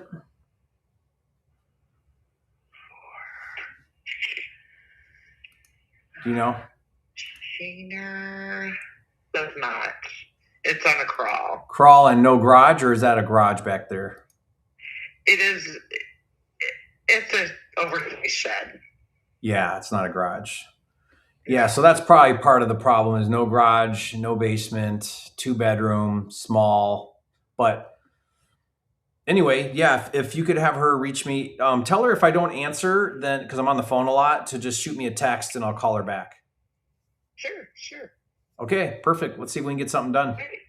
All right. Thanks. Bye-bye. Thank you. Have a good day. Bye. You too. Bye. I mean, that's the right type of lead and stuff. But Yeah. I mean, do you guys see how I tried to navigate through that? So one thing I want to point out here, guys, is what a lot of brokerages do is buyers agents will take turns answering the phones, and they're just doing lead gen. So they'll field calls, and people will say, "Hey, I'm calling about 123 Main Street," and the agent will say, "Oh, well, I can help you out with that." Okay, great, I'll represent you as a buyer's agent. And that's what they're trying to do. So that's why I was super leery of that, and I point blank asked her, and she's like, "No, I'm the assistant." So then I was like, "Oh, okay." You're just taking the load off her plate. But then once I started asking questions, she doesn't know anything. So it's like, Yeah. what It's good the are same you? thing You as- don't know anything. Yeah. I can look up the address. I mean, what else you got? What else can you tell me? So Yeah, so I think when we it's the same thing with the buyer agent. When I realize I'm talking to a buyer agent or somebody who's not like a direct contact to the seller, I'm just trying to like get off the phone as quickly as possible because it just they don't know anything that would make sense. yeah, So, yeah, and then where'd that comment go? Yeah, Dimitri makes a good point here. Someone who has an assistant is unlikely to sell cheap enough. Very often true, yeah. However, again, I try not to ever let things like that persuade my process. Meaning like, oh, I'm not going to pursue this one because there's an assistant there or whatever. Just follow the process and you'd be amazed at how many deals you get that you thought weren't deals or that you thought they weren't going to. Like right now, she's got that listed at $99.9. That thing's probably a deal for $40. But I'll still make her an offer for $40. yeah. And the way I'll do it, that's non-offensive, guys. I'll say to her, like, let's say she gets on the phone with me and she's like, yeah, it's, people don't like that it doesn't have a garage or a basement, or, I've gotten low offers or whatever. I would say, yeah, honestly, this is probably not a good fit for me because for this to work, I would probably need to be like around 40.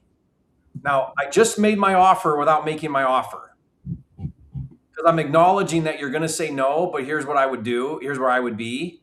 And then the reason why I do that is because now she knows my number and she may say, well, if you did 50 cash, I might consider it. Or she might say, well, there's no way that's way too low. I've gotten offers for 60. And then, a month later, no one buys it. And she calls me back and says, does your offer for 40 still stand? And guys, just to show you how true this is.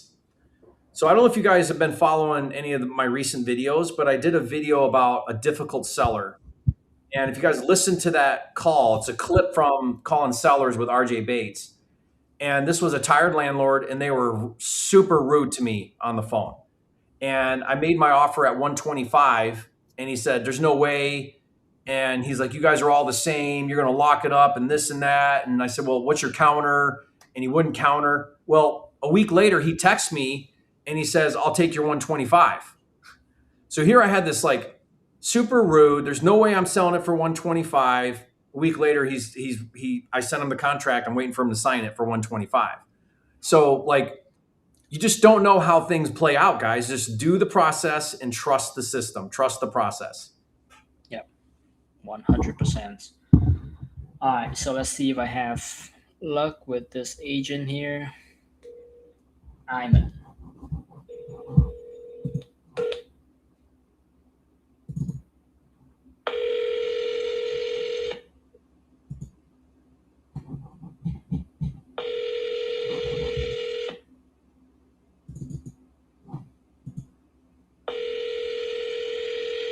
Is this a fake live? What's a fake? By the way, what's a fake live?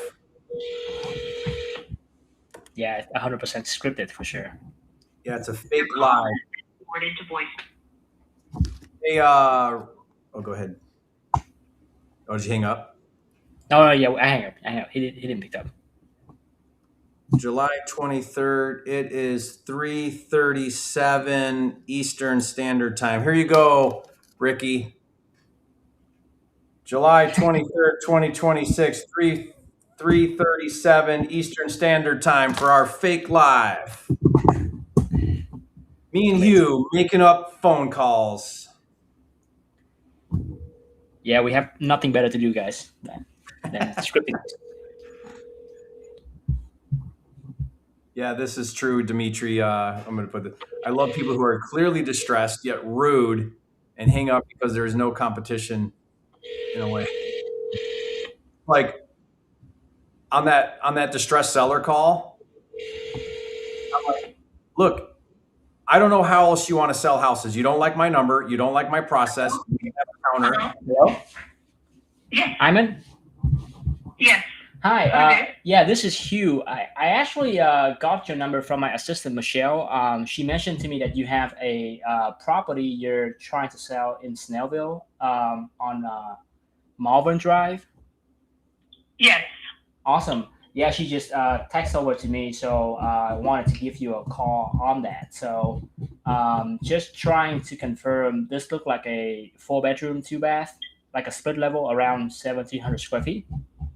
Yes, correct. Awesome. Yeah, so we never talked before, but I'm an investor. So part of what I do is buy homes that need some work and trying to see if we have room to improve them and just resell them for a margin, right? Keep the lights on for the family. So when she sent me this one. I'm sorry, I lost you. What you said, I'm sorry. Oh, I was saying that we never talked before, so I just want to let you know I'm an investor in town, and I'm looking at this as a purchase to see if we can, make a deal on this to basically buy and put some work to it, and hopefully make a profit when I resell. So just trying to call you, see if it's a good fit. Did I catch you at a bad time? I know you are fine. Just to clarify, it's not my listing. And did the owner reach out to me if I can find him a buyer? I see. So definitely it's a good deal. I believe we can get from him. So, and he motivated to sell. He's looking for cash buyer, which I believe most investors go with the cash buyer. I see. With the cash offer. So yeah, that would be great. I don't mind at all to present you if he doesn't have an agent. Okay, awesome. I actually see this home listed, recently on market, and I'm assuming you're not the one who listed online, right? A few weeks ago. You're talking about this particular listing we're talking about? I think it's for sale by owners because I believe he put it himself. Right. Yeah, it was for sale by owner, but then before that, somebody put it on market. So, anyways, don't really matter. I'm just curious to see if that was you, but if not, that's fine. Can you catch me up to speed a little bit with the seller situation on this one? Like what's going on? Well, I don't know the exact situation but I can tell when I spoke to him that he's very motivated to sell. Okay, gotcha. And he has two offers. He mentioned that he has 2 cash offers, but I don't know how much. I don't know how low or how the cash offer, but it seems like he's still open for more. Yeah, I mean, I know this area really well. Snellville is a good area, and it's looked like a nice home. So, what made him want to sell this? I really didn't ask this. I just told him, okay, I'll try to find somebody for you to buy the house. But if you need more information, definitely I can get those. I didn't ask all this question actually when he called me. So Yeah, so I think if you can help me on that, I see some photos on Zillow, so I'm assuming that this is pretty recent photos. If you can help me find out, because what I do is I don't want to force an offer out if it's not a good fit for the seller. So I'm just trying to understand like what is the seller situation, how fast they want to close, do they need to like find another place, right? Is there a renter inside? I just need to know more about the situation to see like the timeline of the deal, if that makes sense. okay, sure, I can ask, but definitely, they're not gonna tell me the whole thing because Okay. it's not my listing. Okay. But and then probably that's why he put it for sale by owner because he's trying to save money. He could be I'm sure he want to move because he lives in a house. Yeah. So I can ask him more details, or I don't know if this will help. Yeah. But my opinion as a real estate agent is that people can put any offer they want to. And I have one listing in Austell, Marietta, Oh. and I get Okay. crazy offers sometimes. Still, I always tell people when they ask me, just come up with your offer. If we don't like it, we'll say no. And sometimes I propose a number based in, I know my seller is very motivated to sell. But You're talking about this one or the one in Austell? The one in Austell is 4470 Austell Road. And the zip code is Georgia, Austell, Georgia, with zip code 30106. Okay. It's just expensive. And I told him not because you purchased expensive, and the agent that will help you didn't tell you that fixer, the other one is fixer. So you need to fix it. But this one here, the particular one in Snapple that you called me about, I think it needs just a makeup, or it needs to be some touch up, or maybe you remodel it to make it look more attractive. But Snellville is a good area. A lot of people love really. Yeah, the one in Snellville. The reason why I think I don't know if it makes sense because if you can look at the history, I think they tried to sell it on the market for $285, and they didn't get it took them a while. They withdrawn it, right, and now they want even higher price when they couldn't even sell it for $285. So I don't know if my offer would make sense to them. Because you mentioned they received offers already, and I just don't want you to send them something that even lower than what they have already. So I think for the one in Snellville, if you can help me find out what kind of offers they receive already and turn down, at least this way we know where we're at and we can draft the offer accordingly, right? So what number you have in mind? I don't. And if you want me to present to you, we have to be honest together because this is that's confidential conversation. But what offer you have in mind, and I don't want to, because he's not going to reveal how much unless if he just going to say this. But I doubt it if he would say, but I still can ask him. No problem. Since you are serious to make an offer, I can call him and say I have a client who is serious to make an offer. And but we don't want to make an offer that will not meet the two offers that you told me. So because he's really interested, but he wanted something that makes sense too. Yeah. So I may ask him and see how maybe he would say. I don't know. Some people would say anything. Yeah. I don't. Will know. Mm-hmm. I don't know exactly where I need to be to the dollar because I didn't spend the time to run the numbers, but I can tell you from just looking at the area as a whole, like I would need to be for sure like under 250. Now exactly where do I need to be? I don't know yet, but like just seeing that he put it out for sale at 305 when he couldn't sell it at 285, right? And I know already that I have to be below 250. It's kind of make it hard for me to. Because I'm a soft guy. I don't want to offend people. So that's why I'm just hoping that if we at least know like where the seller mind is at, then it's just help me navigate the conversation a little better than just blindly like shoot out something. Right. So, but I can tell you from the quick number, it's got to be lower than 250 right off the bat. Okay. Okay. Well, thank you so much for being honest with me, because actually, if we want to work together, we have to be honest. Yeah. And I'm not going to mention this, by the way. You may be lucky to get it less than what you even think. So I will talk to him. Is that your best number to reach back to you? Yeah, for sure. And before we hang up, tell me more about this Austell Road property here that you have listed, because it seems to be a good fit as well. Because I'm looking for properties that need work, and this one look like it need a lot of love. So what's going on with this one?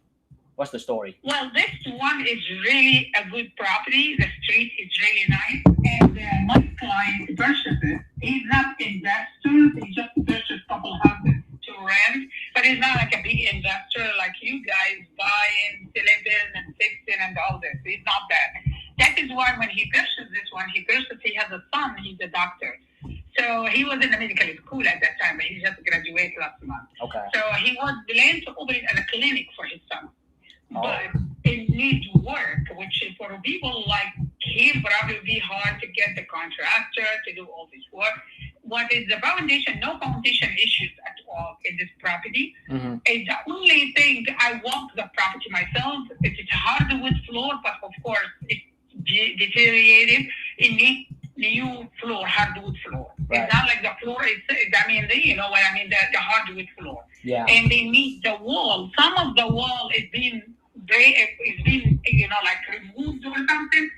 The sheet rock. She talks so much. But when you look inside the wall, you will be surprised. It's not all that. It looks clean and nice and everything. I was like, wow, that looks good. Yeah, I can see that it needs a lot of love on this one. And you mentioned that the seller is an investor who bought this for his son, who's like want to open a practice, but changed his mind. Okay, gotcha. Yeah. Okay. He bought it for $300, but I told him I wasn't his agent at that time. We meet after, so I told him, "Hey, probably would not get you this number because nobody buying a fixer this way." But I put it for 280, and the open for the last one we get is 220. Okay. Actually, but he rejected. But I told him, if you get this again, you need to consider look into or accept it. So if you like it, it's really great property and great investment. If you like it, that's great. We can negotiate. You give me a number. Right. If I don't like it, I will say no. We'll take this. Because that's what I've been negotiating with somebody. Every day he come up with extra 20,000. I'm waiting on him to get the right number. Yeah. How long ago was the 220K offer that he turned down? Was it last week or a few months ago?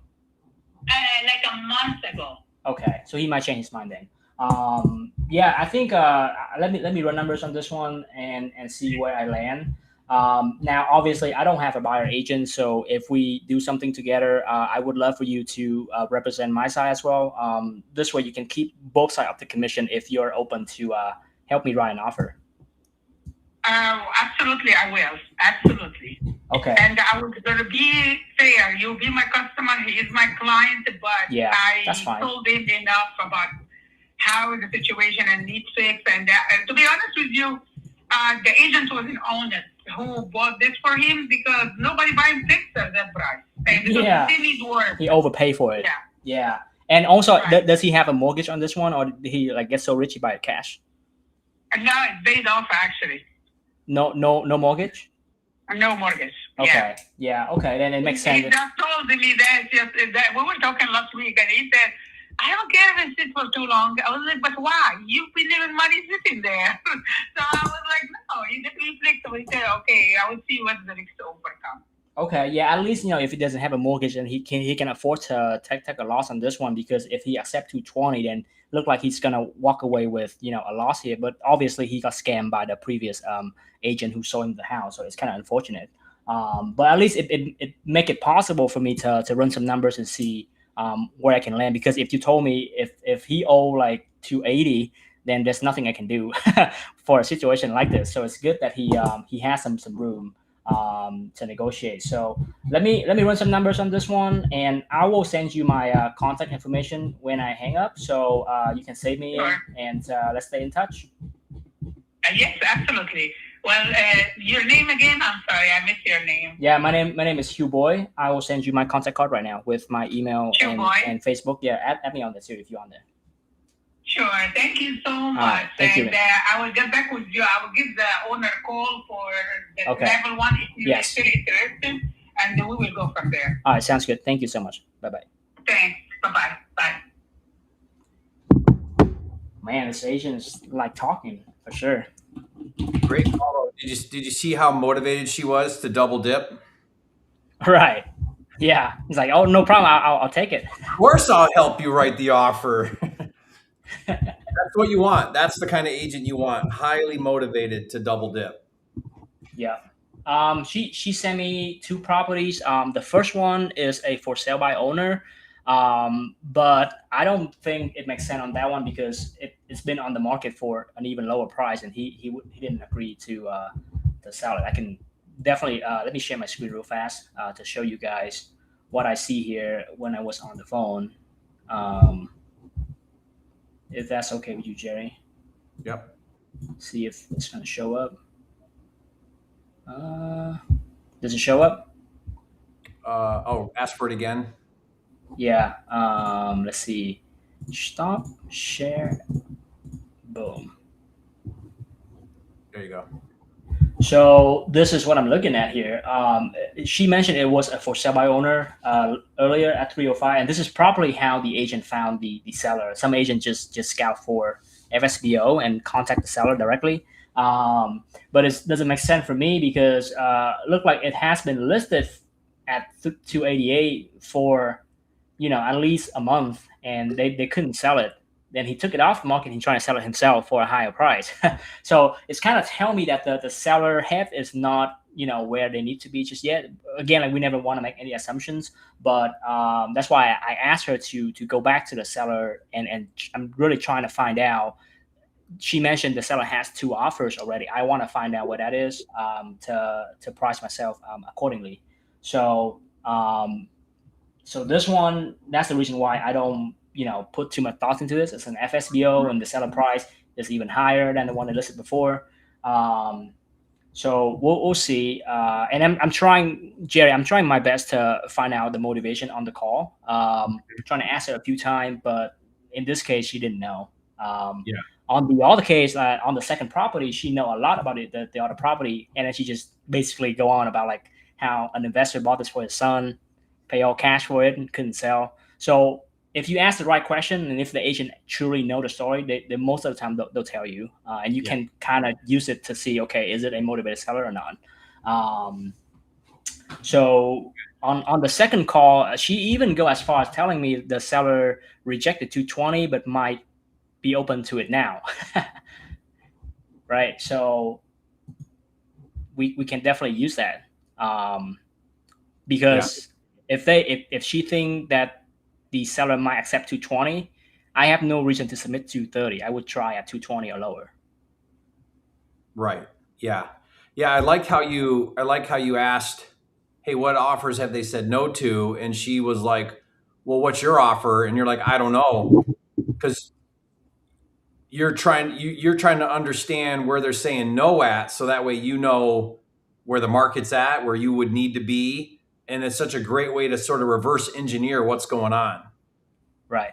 So nothing tells you more about what the market's doing than getting them to reveal offers that have been rejected. And I'm just telling her the truth that when she asked me what number do I need to be, I said, I don't know because I haven't submitted this to underwriting. I just know for sure I have to be below a certain number. So, and she appreciated that. So, yeah. All right, I'm going to try calling this one here. It's a probate. This one's in Roseville.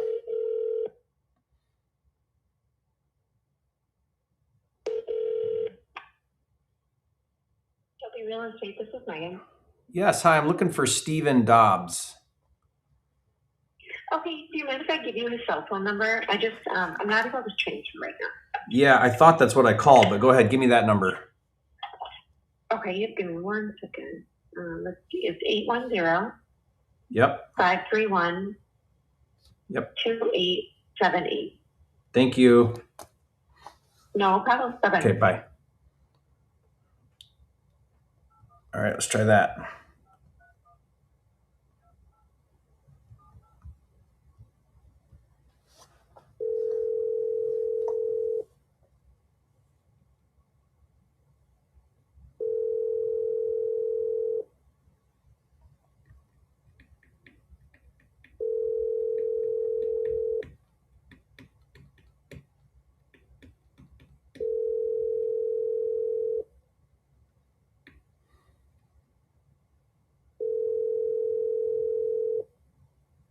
Your call has been forwarded to voicemail. The person you're trying to reach. Try them again real quick.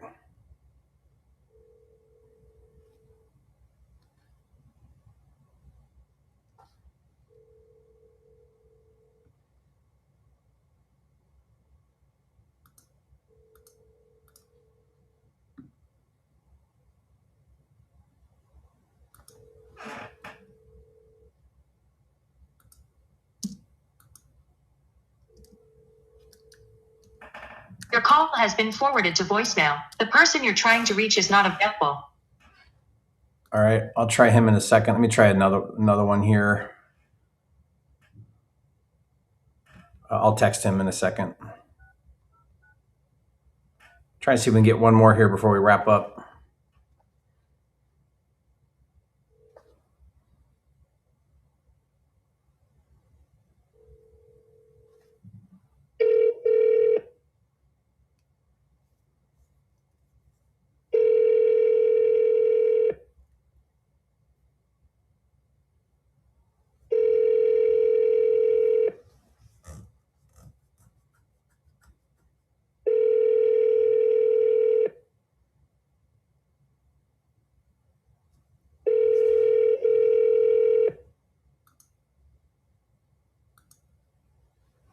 You've reached Dylan Tanaka. Your phone call is very important to me. You can also... Okay, I'll follow up with a text here. So Hugh, any questions here we want to answer? I'd like to be able to get to that, before we wrap up today. Let's see. Yes. I think we scroll up a little bit. This one, we could talk about this one, Missouri. Oh, yeah.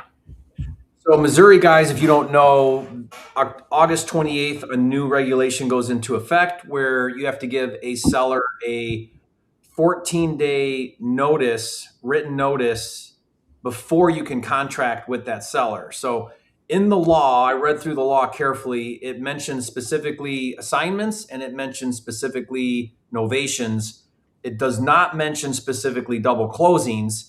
However, that does not mean double closings aren't included in the law because it's very specific about equitable interest and it's sort of like substance over form. The intent here is wholesaling and that's what they're really trying to regulate. So could you double close? Maybe. I mean, it's just going to depend on if somebody, until we know if they come down on that or not. So it's a gray area, right? So I don't know.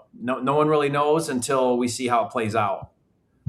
So, yeah.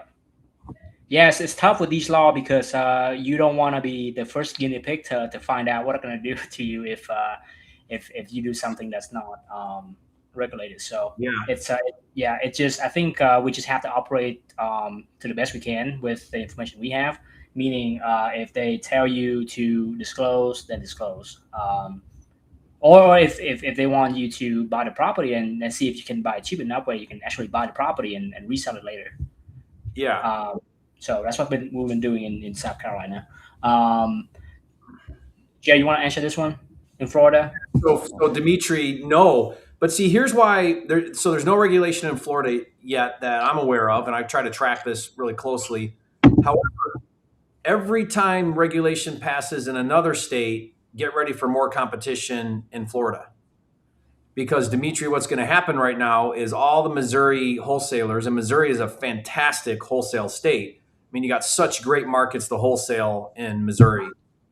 And so now all of those virtual guys that are sitting in their air-conditioned office in Arizona or wherever, they can't go to Missouri anymore. So guess where they're going to go? To a non-regulated state like Florida.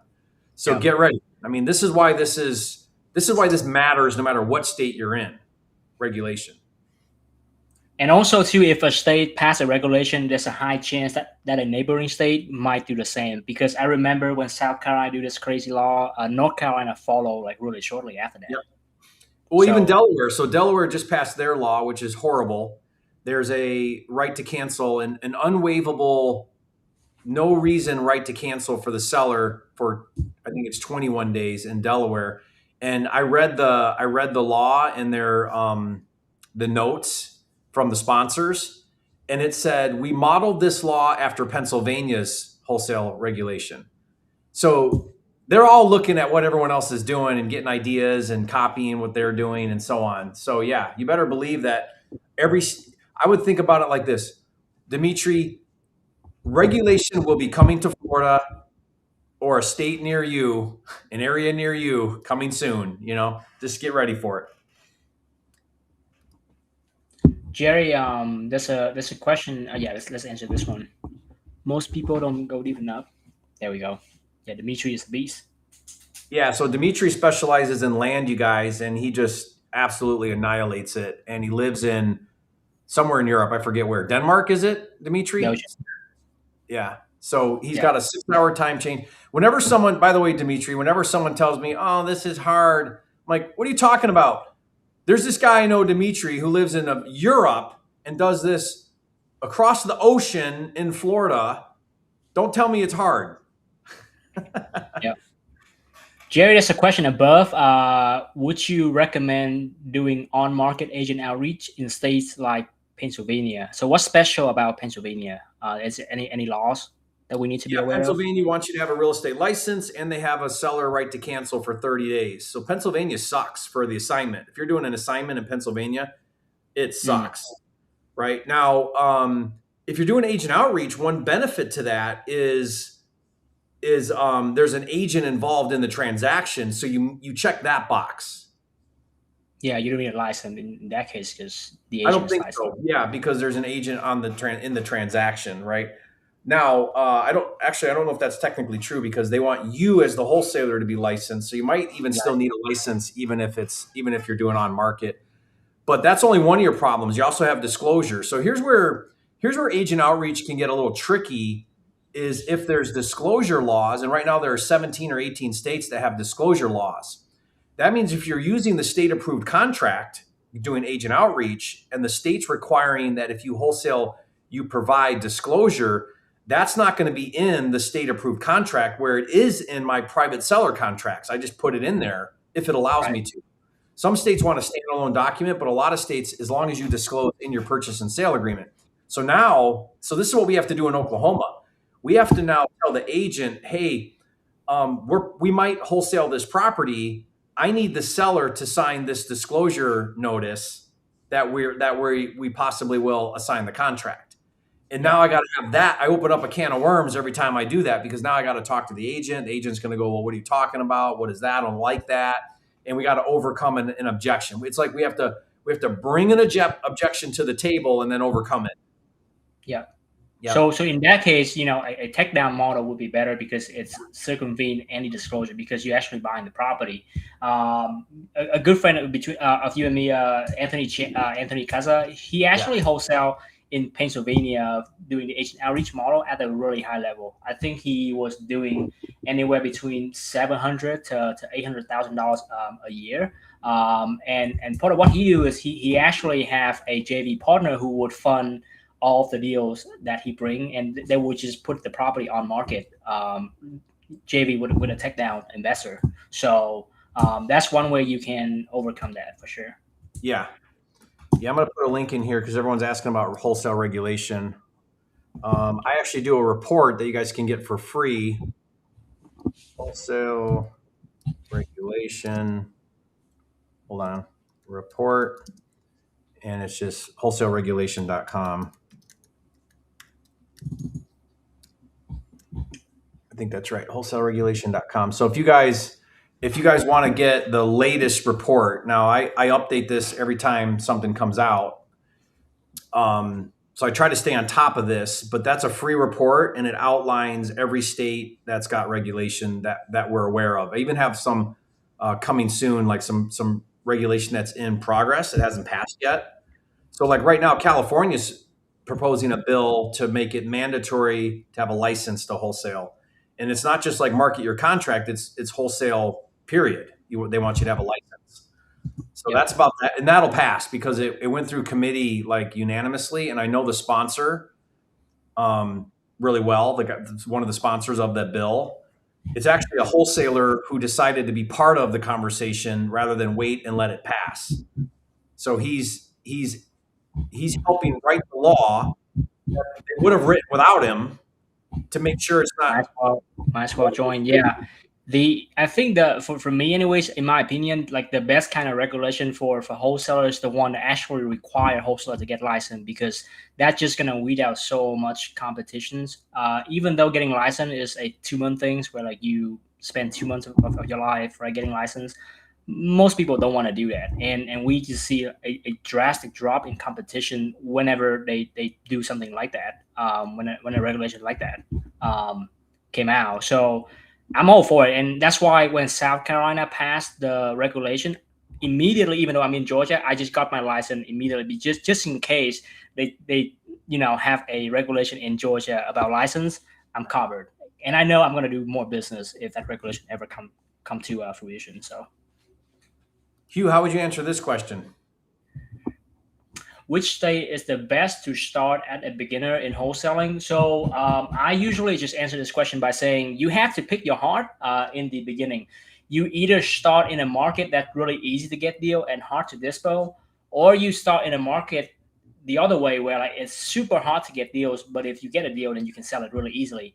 To give you an example, a market that's super hard to get deals but super easy to dispo would be like a Phoenix, a Vegas, a Southern California, right? Mm-hmm. You would have to spend a lot of effort and energy to get the deal, but once you get the deal, usually it's easy to sell. I don't recommend that for beginners because it's just super hard to get tractions, and you're gonna work for such a very long time without seeing anything that comes to fruition.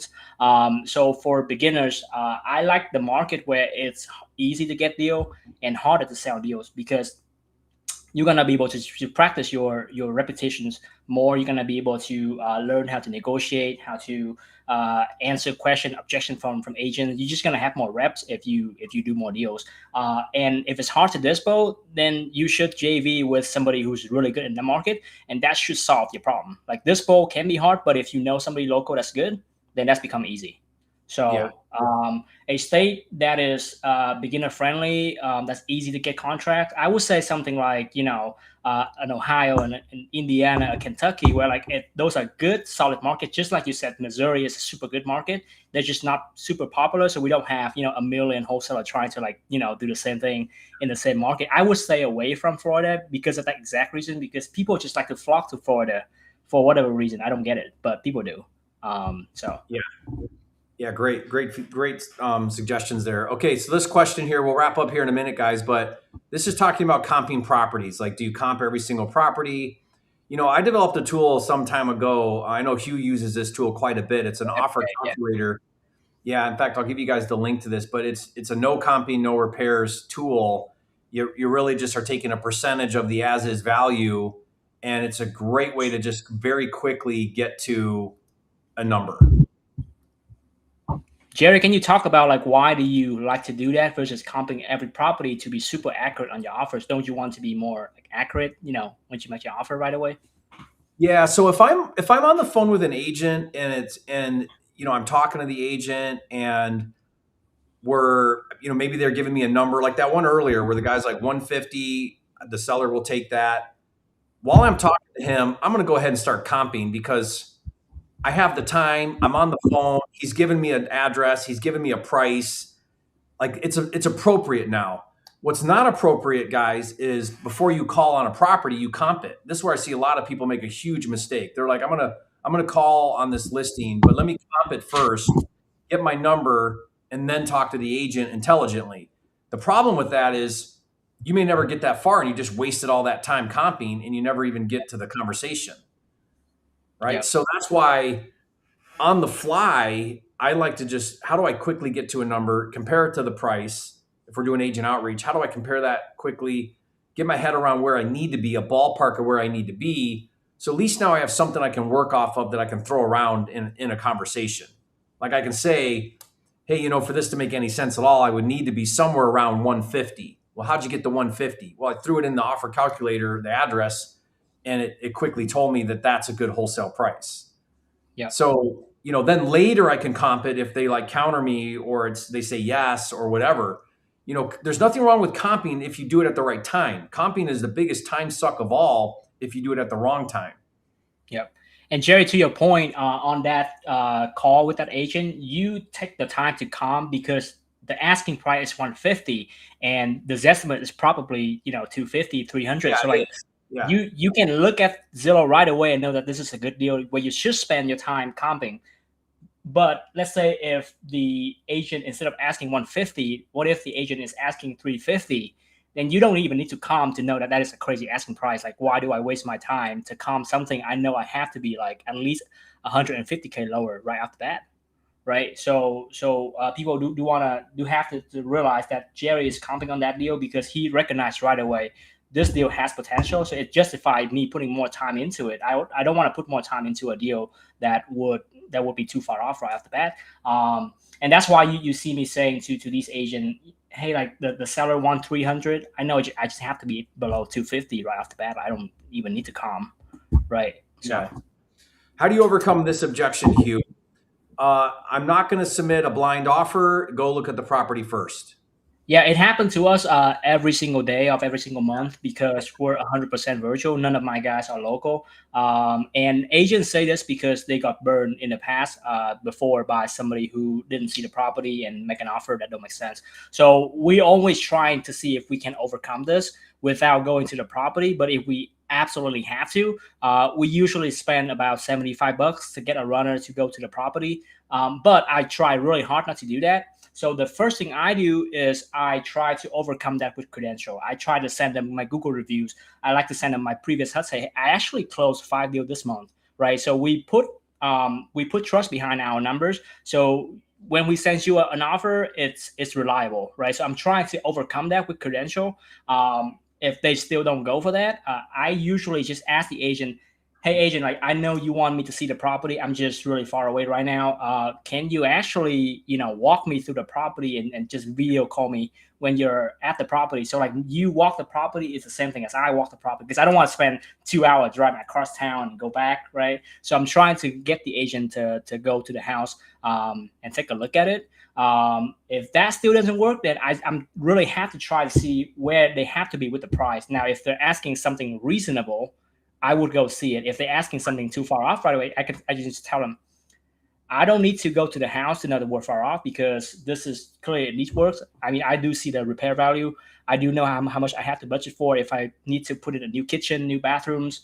So like, I don't need to go see it to know that we're too far off. So like, would the seller be open to this range? If they are, then I can go. But if they don't, then I'm just wasting my time. Yeah, great. Yeah, you got to think about, guys, why that's a concern for agents. They don't want to waste time submitting offers. Then you don't even know your numbers, right? So how do you overcome that objection? So what I'll say to agents is I'll say, first of all, when they say no blind offers, you got to go see the property first. I always agree with them. Of course, we always look at properties before we buy them. I just don't want to do it before we have an offer accepted. So then I'll say to them, look, as long as you're disclosing everything to me about what's going on, and I'm looking at the pictures right now, or you tell me what's going on, then I can make a very accurate offer. Now, if I get out there and I find something that you didn't tell me is going on, like there's a foundation problem or it needs a roof and you said it didn't or whatever, then clearly we're going to have an issue. But I can't possibly go look at every property. We make dozens of offers a day. So I'm really good with my numbers. I know where I need to be. I can make you a very legit offer. I'll have a small contingency to go look at it if my offer is accepted. We can even do it after a verbal and before written if you need me to. So here's the thing, guys. If you're in a backyard market, you are going to need boots on the ground. You have to. Now, you can't abuse the boots on the ground. Like you can't send your guy out to look at every single property that you come across, or you'll burn them out. You'll waste time. They're going to need to get compensated. But what you can do is send them to the really good ones. Like that call I did where the guy's at 150 and wants to meet on Sunday. I already texted my guy and I said, I don't care what you're doing on Sunday. You got to go look at this. right? Because it's a good one. It's close. That might be a deal. And so now I'll abuse his time. Let's call it that. Like it's worth his time to go. But if the agent said they're at 250, why don't you come look at it? And I'm like, well, I need to be at 150. I'm not going to go look at it. Yeah. Right. So be very careful what you agree to go look at. Remember last week, if you guys were on last week, we went and looked at one in Rochester Hills, and we actually made the offer. They countered, and we didn't end up getting it because I was at 190 and the seller stuck at 210. Now, I'm going to keep it in play. We're not far off. Yeah. But I spent the time to go look at that one because it was hot. He said 200. He said, I think you can get 200. And then it ended up being 210 is what the seller actually countered at, which I went back at 200 and I'm waiting. So I don't know. Right. I really don't want to be at 200. I want to be at 190. We had a deal last week that the listing price is $345, and agent want us to go and take a look at it. Otherwise, they're not going to accept any offers. And actually, in that case, the agent is also the seller. So like he lists his own property. We actually took the time to go to that property because in our conversation, he actually told us that he would be open to 250, but he wanted to take a look at it. You guys see the difference? Like I'm not gonna go look at that property if they still want list price, but if they give me an indication that's actually a really good chance on this house, I'll go see it. And we actually lock it up for 285. It's basically 75K off list. But he would not take my offer seriously if I don't see it. So at some point you gotta see it. It's just a matter of protecting your time, protecting your resources. So you only, just like comping, you don't want to comp all the properties. You don't want to go to all the properties. You want to comp the good deal. You want to go to the good house. Everything's timing, guys. If you do things in the right order, you can be very efficient with how you do things. If you do things out of order and in the wrong time, you can waste a lot of time and not be very productive. So always be thinking, like, is this the best use of my time to comp right now? Is that effective to comp right now? It's probably not, right? Like, what should I be doing? And if you ever don't know, you should be talking to sellers and agents. If you're ever like, what should I do right now? Pick up the phone and talk to sellers and agents about distressed properties. You'll never go wrong there because that's the beginning of all things. You can't ever make an offer if you don't first talk to somebody.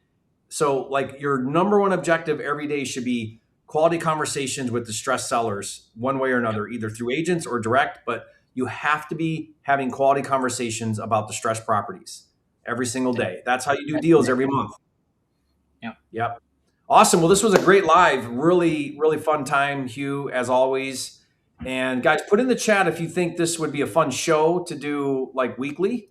If schedules permit, Hieu, I would love to continue doing these with you. I think this is I can see why you get a good lead every single week. I'm here getting nothing. Yeah. Look like you're going to get this deal, Jerry. Keep us posted.